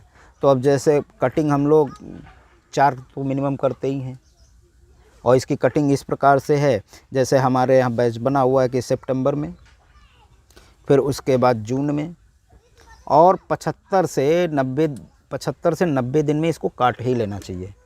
75 से 90 दिन के ज़्यादा होगी तो ऑयल परसेंट उसमें डिटोरिएट करना शुरू हो जाएगा, ये प्रॉब्लम है। तो इसलिए इसको 75 दिन में से और मैक्सिमम 90 दिन तक इसकी कटिंग कर लेनी चाहिए। अब हम लोग 4 कटिंग इस प्रकार से निकालते हैं, एक सितंबर में, फिर एक दिसंबर में, फिर एक मार्च में, एक जून में। तो बरसात में जैसे सितंबर में आप कर रहे हैं, आपको इंतजाम करना पड़ेगा। हाँ, आप काम कर रहे हैं तो भाई आपको आपको चाहिए क्या, आपको निकालने के लिए क्या चाहिए? अरे ऐसा तो है नहीं कि बारिश होती ही रहेगी, तो बारिश 2-4 दिनों के लिए निकलेगी, तो आपको पहले से तैयारी रखनी पड़ती है कि आपको इस समय ये काम करना है, तो उसके लिए ज़रूरी क्या क्या है। आपको ज़रूरी है कि उसके नीचे जलाने के लिए आपको खर्च चाहिए। दूसरी चीज़, मैं जलाने के लिए लकड़ी इस्तेमाल नहीं करता, मैं इसी का जो वेस्ट निकलता है, अब देखिए इसके वेस्ट के मैं कितने काम करता हूँ। इसका जो लेमन ग्रास, पहले पत्तियों का तेल निकाला, फिर वो बाहर आया, उसको सुखवाया, उसके जलाने के काम में लिया, और फिर जो जलाने से बचा उसको हमने एक गड्ढे में डाला, वेस्ट डिकम्पोज़र डाला, उसको सड़ाया, उसी से पानी खेत में चलाया, तो सारा कार्बन नाइट्रोजन अपने आप मिल रहा है वंडरफुल। खेत को। ये आप नोट कर लीजिए जो आपने बात बताई है, कॉपी पेंसिल लेकर बैठिए किसान भाइयों, और नहीं तो वीडियो को रोक कर देख लीजिए पॉज करके, या उसको दोबारा से चला के, कि ये आप जो बता रहे हैं ये बहुत काम की बात है, जो जनरली लोग अक्सर ना करते हैं ना बताते हैं। मेरी एक पॉइंट ये था, ये मैं अभी आपको इससे थोड़ा सा इससे मैं डिटेल से पूछूंगा कि ये तो हमने कटाई भी कर ली और तेल तक पहुँच गए। तेल के लिए मैं आपके डिस्टिलेशन का थोड़ा सा सेटअप देखना समझना चाहूँगा किसान भाइयों का, बताइएगा, वहीं पे हम लोग चलेंगे डिस्टिलेशन प्लांट पे। ये कटाई तो हमने कर ली, तेल भी हम थियोरेटिकली शब्दों में निकाल चुके हैं। अभी हमने किसान भाइयों को ये नहीं बताया है कि साल भर का जो तेल का प्रोडक्शन है 4 कटाइयों से, वो पहले साल, चूँकि 12 फसल है, एक साल लगा रहे हैं तो हर साल निकाल रहे हैं, तो क्या एक जैसा आता है तेल? कितना कम से कम निकलता है या निकलना चाहिए? और अधिक से अधिक आपने तेल एक पर एकड़ का और एक साल का टोटल प्रोडक्शन बताइए कितना आ जाता है? देखिए, मिनिमम आप अगर ढंग से, थोड़ा सा भी ढंग से आप एवरेज काम कर लेंगे तो 100 किलो तेल एकड़ में निकल जाएगा। प्रति बार का जो एवरेज होगा वो आपका 20 से 25 किलो से कम नहीं आएगा किसी भी कीमत पे। हमारे पास तो, हमने जो प्रोडक्शन है हमारा 1 एकड़ का, वो एक बार में 43-44 किलो का है। अब एक बार में 43-44 किलो आप जोड़ेंगे तो 160 किलो हो जाएगा, लेकिन आप एवरेज मानिए 100 किलो एकड़ में। नहीं तो ये पहले साल में है या दूसरे से आगे सालों में है? हाँ, अब इसका समझिए कि जो पहले साल है, जब पौधा लगाते हैं तो थोड़ा शुरुआत में ग्रोथ कम होती है, तो पहले साल आप मानेंगे 40 से 50 किलो, और दूसरे साल से 100 kilo, 90 kilo, 100 kilo, 80 kilo, 125 kilo, जो बहुत अच्छा कर रहा है उसका 150 किलो। यानी कि आप ये कहना चाह रहे हैं कि पहले साल में 1 एकड़ से साल भर का जो टोटल तेल निकलेगा वो 40 किलो के आसपास निकलेगा। बिल्कुल। और second year onwards up to 5th year ये क्या बढ़ता जाएगा या कांस्टेंट हो जाता है? अब इसमें यहाँ पे एक बात समझनी बहुत आवश्यक है कि आपके दर्शकों को, कि एक आपने ये कहा कि भाई पहले साल 40 किलो निकला, ठीक, आपकी लागत जो हुई वो आपने जो स्लिप लगाया, जैसे 8-10 हज़ार की स्लिप हो गई, 5,000 आपका जुताई लगाई और इसमें हो गया, 15,000 रुपये टोटल 1 एकड़ में खर्च हुआ। अब 1 एकड़ का जो कैपिटल इन्वेस्टमेंट है वो कितने समय के लिए है? वो 5 सालों के लिए है। तो कैपिटल पूंजी जब 5 सालों के लिए कितनी पूंजी है? 15,000 रुपये। तो पर ईयर कैपिटल इन्वेस्टमेंट कितना हुआ? 3,000 रुपये। अब 3,000 रुपये में कोई बिजनेस स्टार्ट होता है इस देश में क्या? पहली चीज़। दूसरी चीज़, अब 3,000 इन्वेस्टमेंट के सापेक्ष आपने जो प्रोडक्शन निकाला वो कितना निकाला? 40 किलो, 50 हम भूल जाते हैं, 40 किलो निकाला। अब 40 को अगर 1000 से ही गुणा कर दो तो 40,000 हो गया। अब 3,000 रुपये लगा करके आप 40,000 पैदा कर रहे हैं, आपको 37,000 रुपये प्रॉफिट और नेट प्रॉफिट। यानी कि जो धान और गेहूं को मिला करके पूरे साल में किसान नहीं निकालता है, वो अकेले लेमन ग्रास जैसी फसल अकेले निकाल रहे हैं। तो फिर आप कैसा बिजनेस करना चाहते हैं? एक ही दिन में आप राजा बनना चाहते हैं? तो राजा बनने के लिए आप क्वांटिटी बढ़ा दीजिए। तो ये बताइए, नहीं सवाल मेरा ये नहीं था, सवाल मेरा ये था, चलिए तो आपने बहुत अच्छी पॉइंट बता दी, पूरा एक इकोनॉमिक्स आपके सवाल के जवाब में ये था कि पहले साल जो 40-50 किलो निकलता है, आपका सवाल यही था कि भाई पहले साल कितना निकलता है? पहले साल कम निकलता है, दूसरे साल ज़्यादा निकलता है। अब पहले साल का ये हो गया। अगर किसान भाइयों को समझने के लिए मैंने बता दिया कि भाई पहले साल 40 निकलता है, कहीं वो ये ना समझें कि पहले साल तो घाटा है। इसलिए मुझे ये बात बिल्कुल, आपके दर्शकों को समझने के लिए बतानी पड़ी। ये आपके सवाल में नहीं था। तो इसका मतलब ये है कि यानी कि अगर हम 40 किलो निकाल रहे हैं या 50 किलो निकाल रहे हैं, तो उसी अनुपात में अगले साल जो भी ग्रोथ हो रही है, हाँ, वो हमारी और बढ़कर इनकम कम से कम डबल जो है हमारा तेल निकलेगा, यानी 100 किलो तेल निकलेगा। बिल्कुल। और आपने 1 एकड़ से 160 किलो तक तेल निकाला है। डिस्क्रिप्शन बॉक्स में भाई का नंबर दिया हुआ है। 160 किलो तक निकाला कैसे है वो आप आपके फार्म पर आके देखेंगे, बताएंगे और आपको करके भी दिखाएंगे। 3-3 टैंक यहाँ लगे हुए हैं। बस तो वो उसकी परिस्थितियाँ, क्या कोई खास टिप्स हैं? एक चीज़ मैं और समझा देता हूँ दर्शकों को समझने के लिए कि अब वो दूसरे साल 100 किलो क्यों हो जाएगा।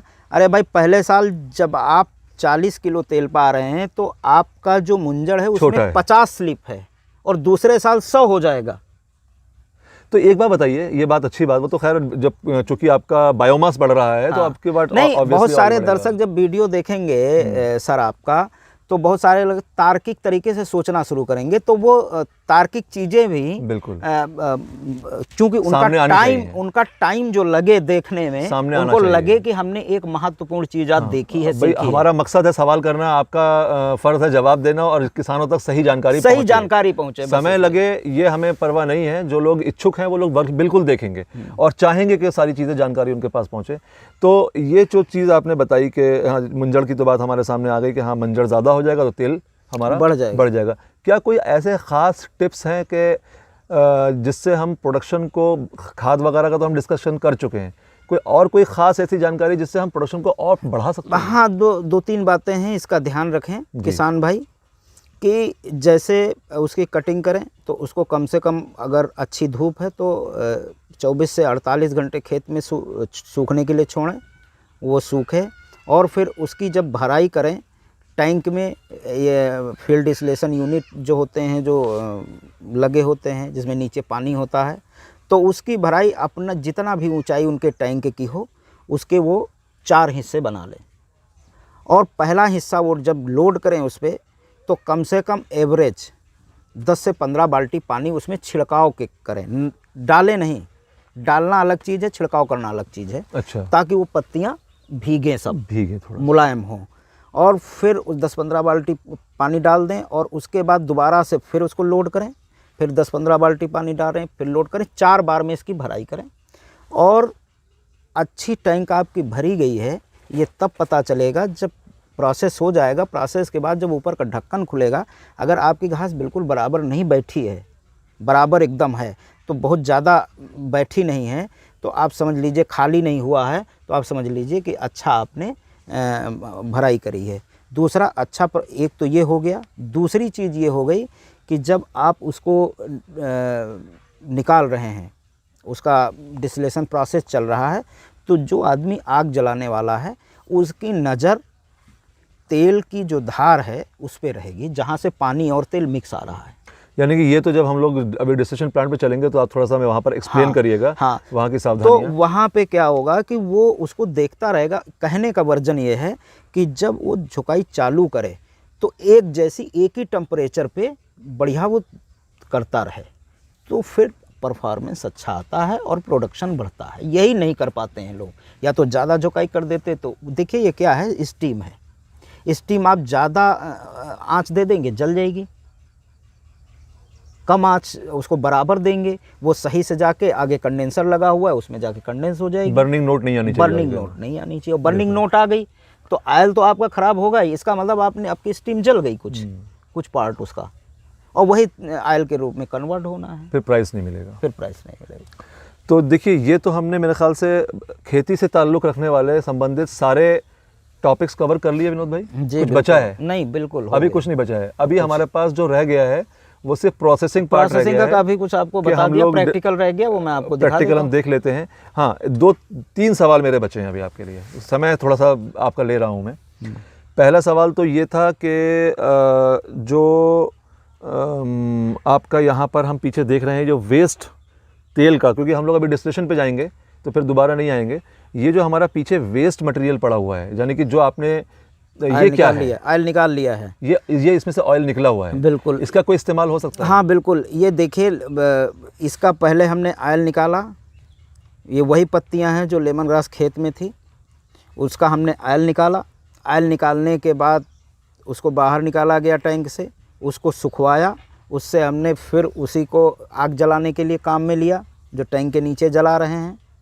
तो हमारा लकड़ी में कोई पैसा खर्च नहीं हुआ, बच गया टोटल। मतलब ये फ्यूल के काम आ रहा है? फ्यूल के काम आ रहा है। वंडरफुल। तो ये बताइए कि आज आपने तेल निकाला सपोज, हाँ, है ना? हाँ। और इसको ले जाके आपने बाहर पलट दिया? हाँ, बाहर पलट दिया। बस। कितने दिन तक में ये दोबारा जलाने के लिए तैयार हो जाएगा? 1 दिन में। एक दिन एक दिन में सूख जाता है। तो पतला पतला कर दिया, थोड़ा सा फैलवा दिया और सूख गया। यानी कि इसमें थोड़ी सी ऑयल की मात्रा भी रहती ही होगी, तो और अच्छा जलता होगा। बहुत अच्छा, बहुत अच्छी फ्लेम है। तो क्या पूरा बैच, अगर एक बैच का जैसे वेस्ट मटेरियल निकाला तो ये क्या अगले पूरे बैच में पूरा काम आ जाता है या बल्कि आधे में ही हो जाता है सर। तो फ्री का फ्यूल हो जाता है। फ्री का फ्यूल फ्री हो रहा है, फ्री का फ्यूल है। और सर इसको तो मैं उसके बाद जो 50% बचता है उसको मैं गड्ढे में डाल देता हूँ, सड़ता है, और सड़ने के बाद उसी से हमारा फर्टिलाइजर बन जाता है। जो आप अभी बता रहे हैं, अब उसी से पानी गुजारते हैं, उसी से पानी गुजारते हैं। Very good. तो आपको जो और फिर बाद में जब वो सूख जाता है गड्ढा, तो खुदाई करके उसको निकाल लेते हैं, वो अलग से पूरी तरीके से सड़ गया, कंपोस्ट बन गया, कंपोस्ट बन गया। देखिए ये बहुत अच्छी बात है कि देखिए फार्मिंग का बेसिकली मतलब ये है कि ये नहीं है कि आपने एक फसल को ग्रो कर लिया और फार्मिंग हो गई। फार्मिंग का मतलब ये होता है कि एक ऐसा कंपोनेंट, एक ऐसा साइक्लिक प्रोसेस डेवलप करना। क्यों विनोद भाई जी, कि एक आपका जो आउटकम या वेस्ट प्रोडक्ट या बाई प्रोडक्ट है वो दूसरे फार्मिंग कंपोनेंट का आपके लिए इनपुट बन जाए, ताकि आपको कोई भी फार्मिंग की पूरी साइकिल के लिए, चाहे उसमें अलग अलग एक्टिविटीज़ हैं, फार्मिंग में आपका गोएट्री भी आती है, पोल्ट्री भी आती है, फिशरीज़ भी आती है, आपका सभी कुछ आता है, कल्टीवेशन सभी तरह के क्रॉप्स का आता है। तो एक चीज़ का वेस्ट प्रोडक्ट आपका दूसरी पार्ट का इनपुट बन जाए, और आपको अगर फार्म के किसी भी ऑपरेशन के लिए अगर बाहर से आप कोई सामान नहीं खरीद के ला रहे हैं तो इसका मतलब आप सही मायनों में बिल्कुल फार्मिंग कर रहे हैं। बाजार के हवाले आप नहीं है, बाजार ने आपको, बाजार में सिर्फ आप बेचने जा रहे हैं, बाजार के गुलाम आप नहीं है, बल्कि आपने बना रखा है, तो आप जीत रहे हैं। वंडरफुल। तो ये आप देख लीजिए, ये आप लोग भी कर सकते हैं लेमन ग्रास की खेती में, या और भी ऐसी कोई अगर तरह की आप एरोमेटिक्स क्रॉप्स की खेती करते हैं। जैसे हमने पिछली बार खस की बात की थी, तो मैंने ये बात आपको नहीं बताई थी, मैंने अभी कभी कहीं देखी भी नहीं, करवाई भी नहीं। जो हमारे खस के किसान थे वो करते नहीं है, लेकिन आप सक्सेसफुल तरीके से कर रहे हैं कि आप जो भी वेस्ट मटेरियल है जो बच रहा है आपका फ्यूल के लिए इस्तेमाल करने के बाद, उसको गड्ढा करके आप उसमें भर दे रहे हैं।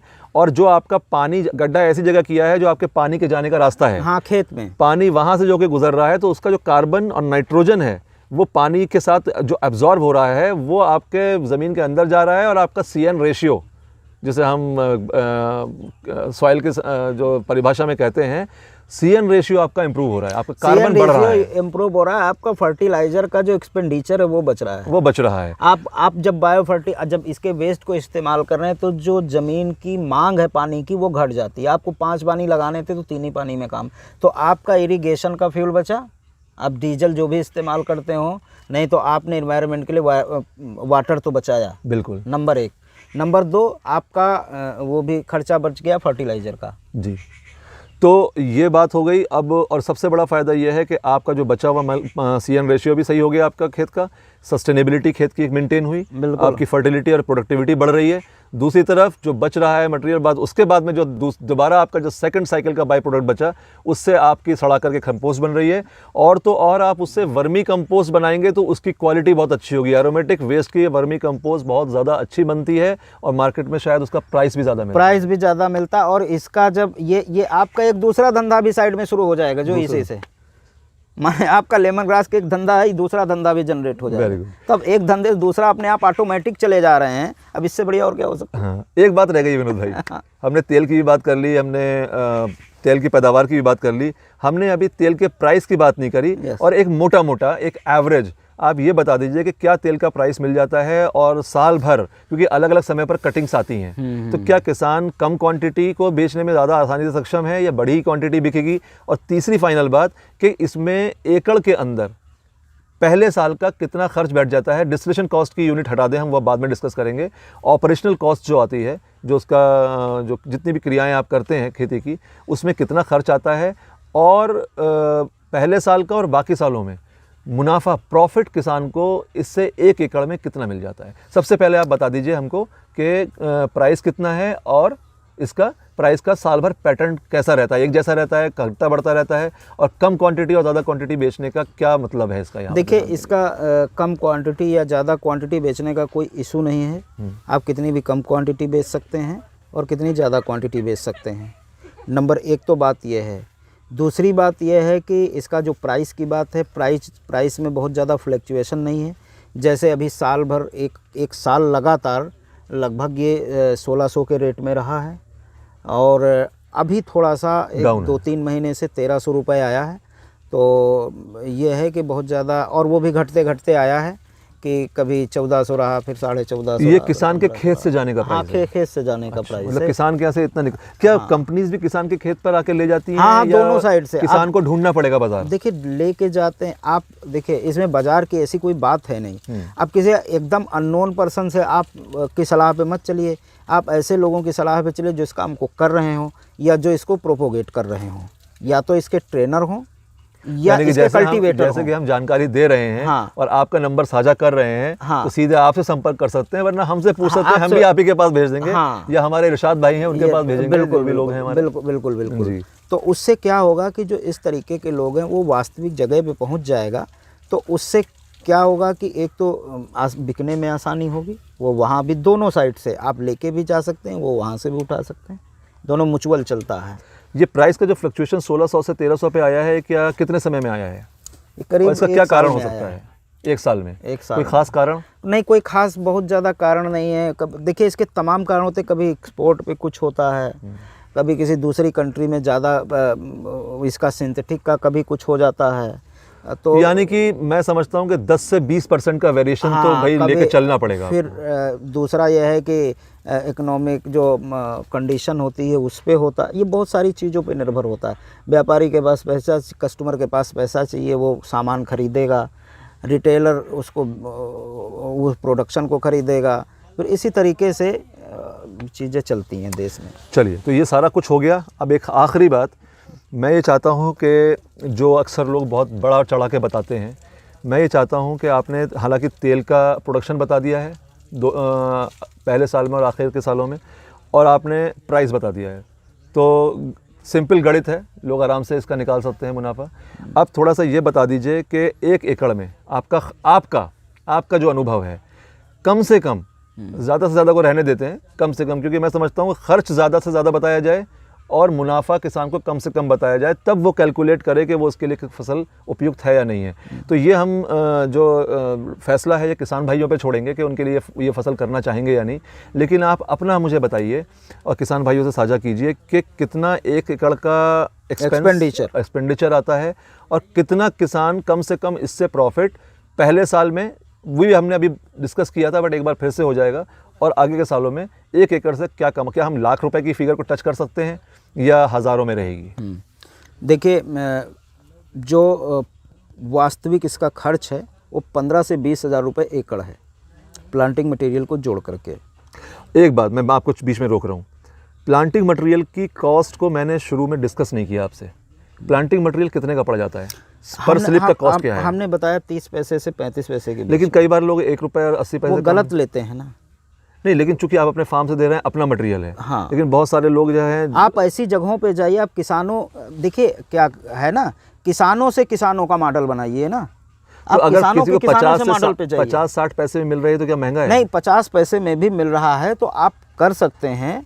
आप उससे, उसका एक तरीका और है, आप जैसे कि जिन किसानों के पास बहुत कम पूंजी है, प्लांटिंग मटेरियल नहीं खरीदना चाहते, भाई आप थोड़े एरिया में लगा लो, अपना प्लांटिंग मटेरियल बना लो, उसके बाद आप उसको एक्सपेंड कर लो, मल्टीप्लाई कर लो। यानी कि आप अगर आपको 10 एकड़ में खेती करनी है, हाँ, और आप ज़्यादा पैसा प्लांटिंग मटेरियल में खर्च नहीं करना चाहते 1 बीघे लगा हैं, लो, तो आप 1 बीघा लगा लीजिए। जब आपका वो डेवलप कर जाए, उससे भी तेल निकलेगा ही आपका, उससे भी निकलेगा ही। और जब इतना मुंजड़ आपका बन जाए, हाँ, ज़्यादा मुंजड़ तैयार हो जाएगा, 10 एकड़ के लिए उसमें प्लांटिंग मटेरियल तैयार हो गया है, तो आपने दिखाई दिया है कि प्लांटिंग मटेरियल से स्लिप कैसे तैयार हो रही है। बिल्कुल उसी से तरह आप बना करके आगे कर सकते हैं। बिल्कुल। तो चलिए, प्लांटिंग मटेरियल के कॉस्ट का डिस्कशन नहीं किया था, वो भी आ गया। अब आखिर बात वही है कि एक्सपेंडिचर 15 से 20 हज़ार रुपये है। और जो इसका जो प्रोडक्शन है वो पहले साल मैंने बताया था 40 से 50 किलो, दूसरे साल मैंने बताया था 100 किलो के आसपास, 125 किलो, 150 भी निकालते हैं, लेकिन मैं 100 किलो पकड़ के चल रहा हूँ। तो 100 किलो अगर 1300 के आज के रेट से अगर हम कैलकुलेट करते हैं, जिस टाइम पे या जिस दिन आप वीडियो बन रहा है, तो 1,30,000 का सालाना हो गया, आपका 30,000 खर्च हो गया, तो आप दूसरे साल से 5वें साल तक आप लगभग 1 लाख रुपए के नेट इनकम को छूते हैं आराम से। और पहले साल जैसा कि बताया कि भाई 3 ही बार वो कटिंग होती है उसकी, 3 बार ही हार्वेस्ट होता है। पहली बार जब लगाते हैं तो पौधा भी ग्रोथ कम अच्छे से करता है। तो ये है कि पहले साल 40 से 50 किलो होता है, तो 40 किलो को ही अगर पकड़ते हैं तो 37,000 निकाला। 37,000, वो भी कम फिगर नहीं है, बहुत अच्छी फिगर है। आप लगा कितना रहे, आप इस बात को देखिए कि हम एक व्यवसाय करने जा रहे हैं, और उस व्यवसाय में हमारा इन्वेस्टमेंट क्या है, एक्सपेंडिचर क्या है, और हमारी इनकम क्या है। इनकम क्या है, तो आप लेमन ग्रास को पसंद करेंगे। बहुत बढ़िया। मेरे ख्याल से आज हमने कोई पॉइंट छोड़ा नहीं है, बिल्कुल, है ना, कुछ नहीं छूटा है मेरे ख्याल से। अगर आपको लगता है कुछ छूट गया तो आप नहीं, बता दीजिए। बिल्कुल, कुछ नहीं बिल्कुल, छूटा है। वेस्ट डिकम्पोजर तक हम आ गए हैं, हाँ लेकर बिल्कुल के। आ गए हैं। तो आसपास की वर्मी कंपोस्ट भी हमने कवर कर ली है। देखिए, यही बात मैं आपसे जानना चाहता था और आपने साझा भी करी किसान भाइयों से कि इसकी वास्तविक फिगर्स, फैक्ट्स क्या हैं जो कि मुनाफा आता है।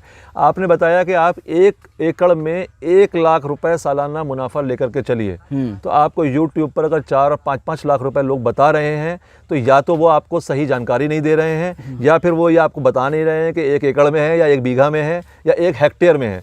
बहुत सारे लोगों को तो हेक्टेयर और एकड़ का फ़र्क भी नहीं मालूम है। और बीघा में आप कभी भी, मैंने आपको पहले भी बताया है कि बीघा में आप कभी बात मत करिए किसी से, क्योंकि बीघा हर जगह अलग अलग होता है। अलग अलग होता है। हमेशा एकड़ स्टैंडर्ड यूनिट है, पूरी दुनिया में एक ही उसका साइज़ होता है। आपका 4000 प्लस स्क्वायर मीटर का, यानी 40,000 प्लस 444 समथिंग स्क्वायर फीट का आपका एकड़ होता है। 43,560। हाँ, तो वो जो है आप उसका लेकर के चलिए।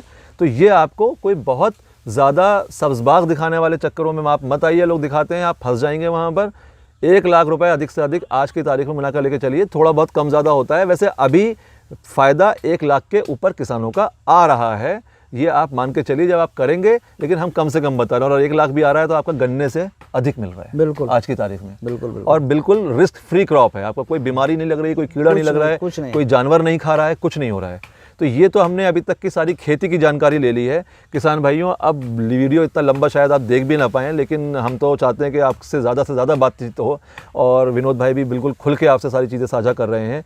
हम लोग थोड़ा सा, चूँकि लाइट का भी इशू हो रहा है, लाइट कम होने लगेगी थोड़ी देर में, शाम हो रही है। अब इधर पीछे हम लोगों का डिस्टिलेशन चल रहा है। हम लोग पीछे डिस्टिलेशन चल के देखेंगे और विनोद भाई आपसे समझेंगे कि उसकी पूरी प्रक्रिया, उसके पॉइंट्स, उसके टिप्स आप वहीं बता दीजिएगा। बहुत ज़्यादा समय हम लोग नहीं लेंगे अब किसान भाइयों का, लेकिन हम दिखाना चाहते हैं कि कैसे वो, उसका क्या मैन्युफैक्चरिंग है, क्या उसके कंपोनेंट्स होते हैं और वो कैसे काम करता है, और तेल अभी निकल ही रहा है। हाँ बिल्कुल। तो वो सारा एक्सप्लेन जो है आप करेंगे। शायद मैं वहाँ पर सवाल जवाब ना कर पाऊँ आपसे ज़्यादा, ठीक है। आप अपने स्तर से जो है किसान भाइयों को सब कुछ समझा दीजिए। जी बिल्कुल। तो चला जाए? हाँ बिल्कुल, चला जाए। चलिए आइए चलते हैं। ठीक है किसान भाइयों, अब मैं आपको लेकर आ गया हूँ विनोद भाई के साथ में डिस्टिलेशन प्लांट पर। और यहाँ पर पीछे आप देख रहे हैं भट्टी जल रही है और ये डिस्टिलेशन टैंक लगा हुआ है, और इसमें लेमन ग्रास ऑयल का डिस्टिलेशन हो रहा है, तेल निकाला जा रहा है, तेल का एक्सट्रैक्शन हो रहा है।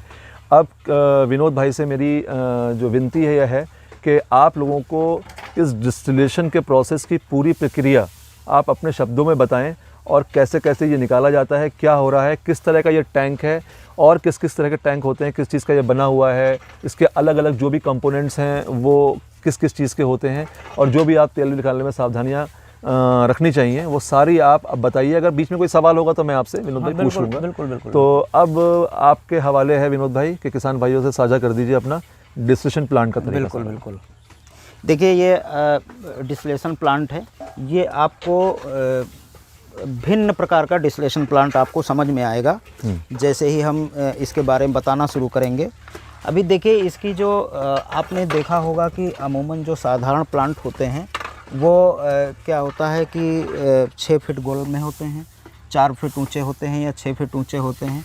लेकिन इस प्लांट की खूबसूरती ये है कि ये प्लांट 8 फीट लंबा है, और इसमें डायमीटर ज़्यादा है। 2 कंडेंसर हैं।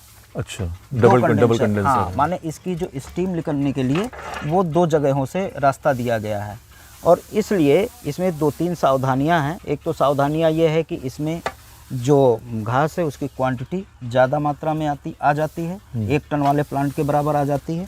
दूसरा, इनको मैनुअल निकालने में भी आसानी होती है। दूसरा, मैनुअल के स्टील कंडेंसर पड़े हुए हैं, 2 पड़े हुए हैं, 2 जगह से इसका स्टीम बाहर जा रहा है, कंडेंस हो रहा है, तो इसकी क्वांटिटी में भी फर्क पड़ रहा है। ऑयल की ये स्टील का बताया आपने, एसएस के लगे हुए हैं। एसएस 304। हाँ, 304 कंडेंसर। और ये टैंक जो है, टैंक तो एमएस का है। एमएस का है, ये एमएस का है। इसकी जरूरत नहीं है हमें एसएस की बनाने की। जरूरत नहीं है। और ये जो परफॉर्मेंस दे रहा है, जो आप 3.5 से 4 लाख वाले प्लांट है उनके पूरा एसएस का, हाँ, उसके बराबर का परफॉर्मेंस है दे रहा है, इसका दे रहा है। और इसकी कास्ट है 1,25,30,000 या आप 1.5 लाख का क्या होगा 5 साल। मतलब ये मेंथा की टंकी भी नहीं है। हाँ, और ये बिल्कुल जो सीमेप वगैरह से या लोग बड़े बड़े फैब्रिकेटर से खरीद रहे हैं महंगे, ये उसकी उतनी कॉस्ट भी नहीं है। डिजाइन ही आपको नहीं मिलेगा। ये हम लोगों का, हमारा स्वयं का डिजाइन है, लॉजिक के आधार पे सोचा गया डिजाइन है। तो क्या किसानों को अगर ज़रूरत हो तो ये आप बनवा के देते हैं? बिल्कुल बिल्कुल 100% दे तो देंगे। 1.5 लाख के करीब खर्चा है। बिल्कुल, बाकी जीएसटी और ट्रांसपोर्टेशन अलग रहेगा। ट्रांसपोर्टेशन अलग बिल्कुल, बट बहुत सस्ता है। बहुत सस्ता है। और ऑयल की रिकवरी अच्छी रहती है। ऑयल की रिकवरी 5.5 कुंटल में हमने 14 किलो 960। ये कैपेसिटी कितने टन की है? 1 टन? 1 टन का एक है, टन का लेकिन है। सूखी घास जब भरते हैं तो वो 5.5 कुंटल आती है, देखिए, तौल के भरी गई है। बिल्कुल किसान भाइयों, सबसे अच्छी बात इसमें यह है कि इसकी हाइट ज़्यादा नहीं है टैंक की।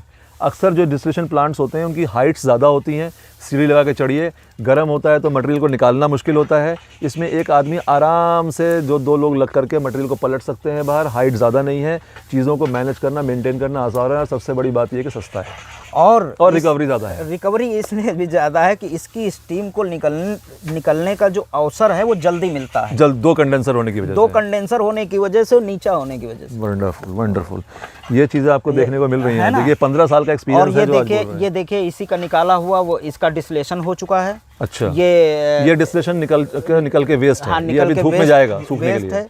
ये इसी से आग जला रहे हैं, जैसा नहीं, कि वो आप सूख देख- चुका है क्या? वो निकला हुआ लगा है, वो धीरे अच्छा। धीरे करके सूख जाएगा। सूख जाएगा। ठीक है। और ये देखिए, इसको जलाने के काम आ रहा है। और इससे जो बचेगा, अभी मैं जो आपने अभी बताया था। अभी आपको बताया था कि हम कंपोस्ट बना लेते हैं। जी जी जी, है ना? तो ये भट्टी नीचे से न जला करके ऊपर से जला रहे हैं? नहीं, ऊपर से जो नीचे है, इसमें देखिए क्या है, इसका डिजाइन ऐसा है कि ऐसे ये गड्ढा खोदा है कि बीच में जहाँ पे ये खर डाल रहे हैं, ये जहाँ पे जल रहा है वहाँ पे एक जाली पड़ी हुई है। एक चौकोर जाली पड़ी उसी हुई पर है। मटेरियल होता है। उसी पे जाली टाइप की, उसी पे मटेरियल होता है। और नीचे से क्या होता है कि जो इधर से नीचे से हवा जाती है, उस जाली से थोड़ा सा हवा देती है, तो उसमें जलने में और चूंकि एयर मिलेगी नीचे से फायर को, तो आपका आग ज़्यादा रहेगी, हीट ज़्यादा बनेगी। हीट ज़्यादा बनेगी, जो ज्वलनशीलता है वो ज़्यादा होगी। और कोई रीज़न नहीं बस, है। और कोई रीजन। तो यानी आप सारा जो लेमन ग्रास है, ये इसके वेस्ट प्रोडक्ट से निकाल के फ्री का फ्यूल कर रहे हैं इस्तेमाल? बस, कोई लकड़ी नहीं, कोई टायर नहीं, कोई नो, कुछ नो, नहीं। नो, नो, नो, कुछ आप देख रहे हैं ना, zero cost. You can see- distillation का cost of operational cost zero है। एकदम एकदम आप देख सकते हैं कि आप ये देख रहे हैं कि आपके सामने हो रहा है। यहाँ तो मैं किसानों से यही कहता हूँ कि भैया आ जाओ, देख लो। ठीक, अपना ही देखो सब, और देखो फिर निर्णय ले लो आपको ठीक। क्या करना है। तो ये जो जाली जो पड़ी हुई है इसमें, हाँ। ये बिल्कुल तली में पड़ी है, थोड़ी हाइट पे पड़ी नहीं, थोड़ी हाइट पे 2 फीट ऊपर तो जाली के नीचे तो पानी भरा ऐसा होगा ना? नियम ये है इसका कि नहीं, हाँ। इसके जो भट्टी जहाँ जल रहा है, हाँ। उसमें भी एक जाली पड़ी, उसमें अच्छा अच्छा अच्छा अच्छा। उसमें जाली पड़ी है। माने वो जाली की जो ऊंचाई है, वो ये टैंक की जो पेंदा है उससे 2 फीट नीचे होनी चाहिए। अच्छा, और जाली से जमीन का जो गड्ढा है वो भी 2 फीट होना 2 फीट होना चाहिए। और इसमें जो है भाई, पानी, उसी से राख निकलती है। पानी राख- कितनी हाइट तक भरा हुआ है इसमें? इसमें पानी वो लेबलर लगा हुआ है, वो देखिए एक छोटा सा पाइप लगा हुआ है सर। अच्छा, जो बाहर की तरफ निकला हाँ, हुआ बाहर है, की तरफ निकला है ना, यहाँ तक पानी है। हाँ, यहाँ तक पानी है। इसके ऊपर जाली पे मटेरियल पड़ा हुआ है। हाँ, इसके ऊपर यहाँ तक जाली है, यहाँ तक पानी है, और फिर इसके ऊपर मटेरियल। पानी भरा तो पानी से स्टीम बनी, बस बस बस, और उससे जो भाप तैयार हुई, स्टीम बनी। स्टीम कहीं जाएगी, पत्तियां भरी हुई हैं, उसके बीच से गुजरेगी, उसके इसेंस को लेके वो गुजरती है और जाके सीधे यहाँ जाके कंडेंस होती है। बस ये इतनी सी कंडेंसर से जो आता है यहाँ पर, बात। यानी कि आ आपका जाइए वेपर सर, फॉर्म मैं में आ नज़दीक गया। से दिखाता हूँ आपको। जी, ये सर देखिए, ये यहाँ पे यहाँ सब पानी भरा हुआ है, ये पानी उबल रहा है, वो नीचे आग जला रहे हैं, पत्तियाँ इसके अंदर भरी हुई हैं। स्टीम उन पत्तियों के इसेंस को लेते हुए इस पाइप के माध्यम से यहाँ आ रही है।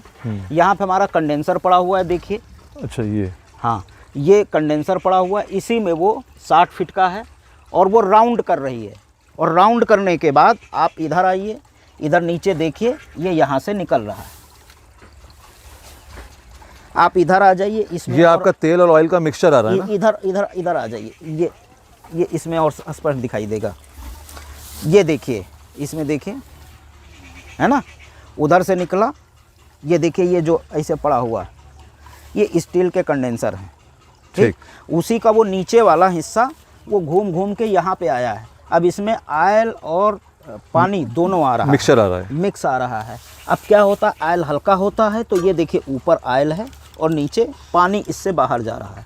ये जो पाइप है नीचे से लगा हुआ है, तो पानी नीचे बैठ गया है, ऊपर ऑयल आ गया है, ठीक। ये इस हिसाब से डिजाइन है कि ये जो जहाँ से ये निकल रहा है पानी, ये नीचे से आया है। Very good. ठीक है सर। तो ये तो सिंपल सा कंसेप्ट है विनोद Simple भाई सा के concept है। पानी की डेंसिटी घनत्व अलग होता है, बस बस बस। तेल का घनत्व अलग होता है, बस, बस, बस। और दोनों को घनत्व होने की वजह से दोनों आपस में मिक्स नहीं होंगे। यस। तेल ऊपर आ गया, पानी नीचे हो गया, आपने मैनुअली उसको हाँ, अलग अब कर ये लिया। देखिए उसी का चिमनी बना हुआ है, ये जा रहा है इससे, यहाँ से आपका जो है धुआं पूरा निकल रहा है। धुआं निकल जा रहा है। हाँ, बाकी जो हाँ, एक्सेस और बाकी ये सब वेस्ट लगा हुआ है, जी, ये देखिए, है ना। Very good, very good. ये सूख रहा है जो निकला था पहले? हाँ, ये सूख सब रहा सूख है, रहा है। सूख रहा है, या उन गड्ढों में जाएगा जो हम उसका कंपोस्ट बनाएंगे। आइए मैं गड्ढे कहाँ पर हैं, दिखा आपको सकते मैं हैं? दिखाता हूँ। आइए देखिए, अभी जैसे मैंने पहले आपको वहाँ बताया था कि एक तो जो इसका वेस्ट निकलता है, एक काम तो हम करते हैं कि उसको जलाने के काम में लेते हैं, और दूसरा काम करते हैं कि इसका हम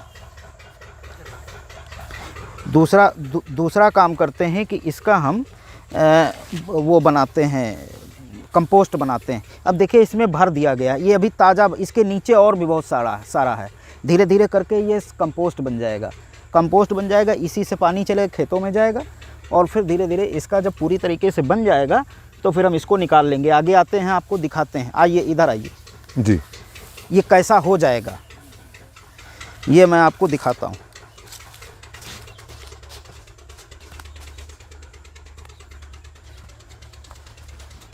अब ये देखिए, ये सड़ने के बाद इस तरीके का हो जाएगा। तुम इधर आ जाओ। आइए ये देखिए, ये सड़ने के बाद ऐसा ये धीरे धीरे सड़ रहा है पूरी तरीके से, इस कंडीशन में हो जाएगा।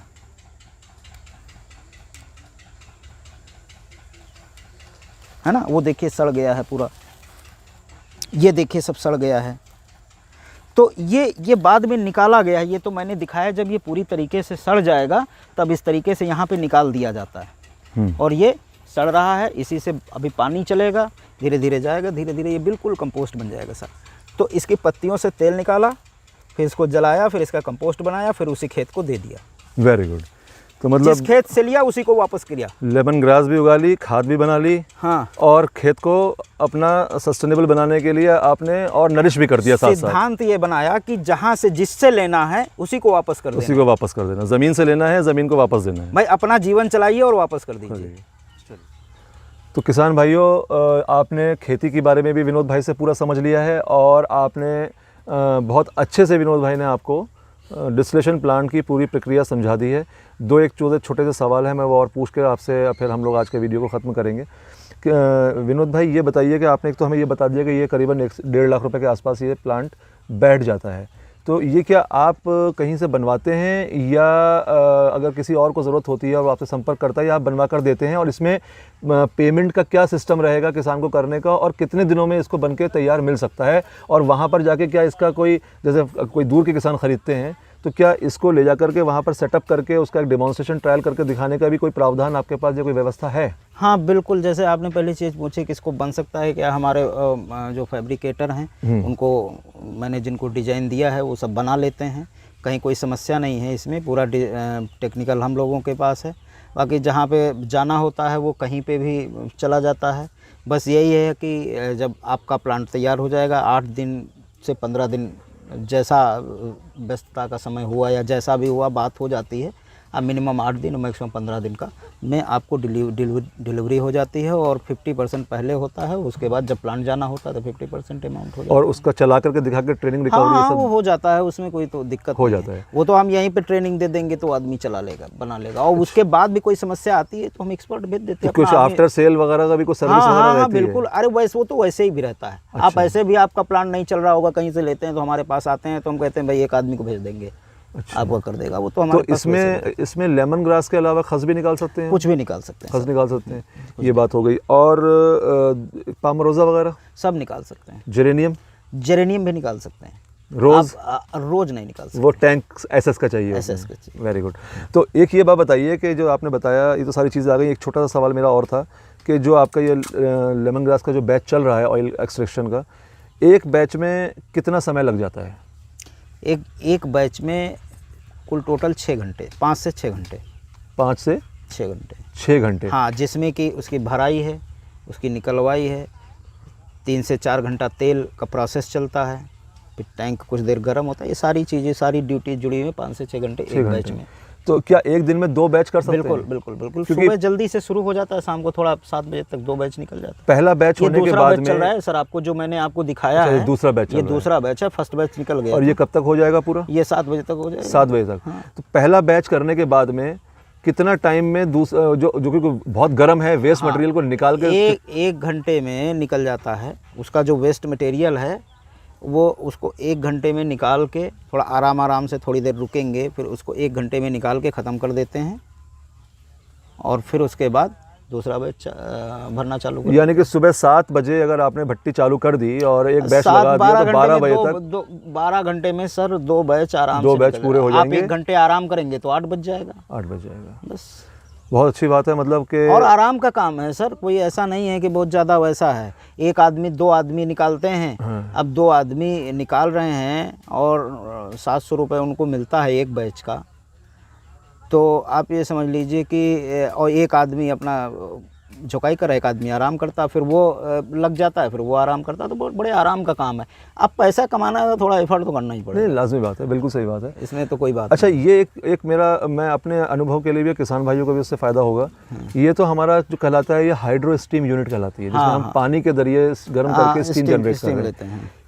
स्टीम बॉयलर के बारे में आप कुछ कहना चाहेंगे? जो स्टीम बॉयलर होते हैं, स्टीम बॉयलर इससे बेटर है और उसमें यह है कि थोड़ा काम जल्दी होगा, बेस्ट टाइम कम हो जाएगा। हाँ, टाइम। रिकवरी का तो कोई फ़र्क नहीं पड़ेगा, रिकवरी तो बरसात या जाड़ों के दिनों में रिकवरी तो लगभग वही रहेगी। रिकवरी डिपेंड्स ऑन कि उस पे पत्तियों पे है, उस पे टेम्परेचर पे नहीं पड़ता है। टेम्परेचर पे पड़ेगा। टेम्परेचर पे क्या है कि अब अगर पत्ती आपकी ज़्यादा बड़ी होगी, क्वांटिटी जब आप एक तौल रहे हैं, अगर पत्ती छोटी होगी तो क्वांटिटी ज़्यादा आएगी।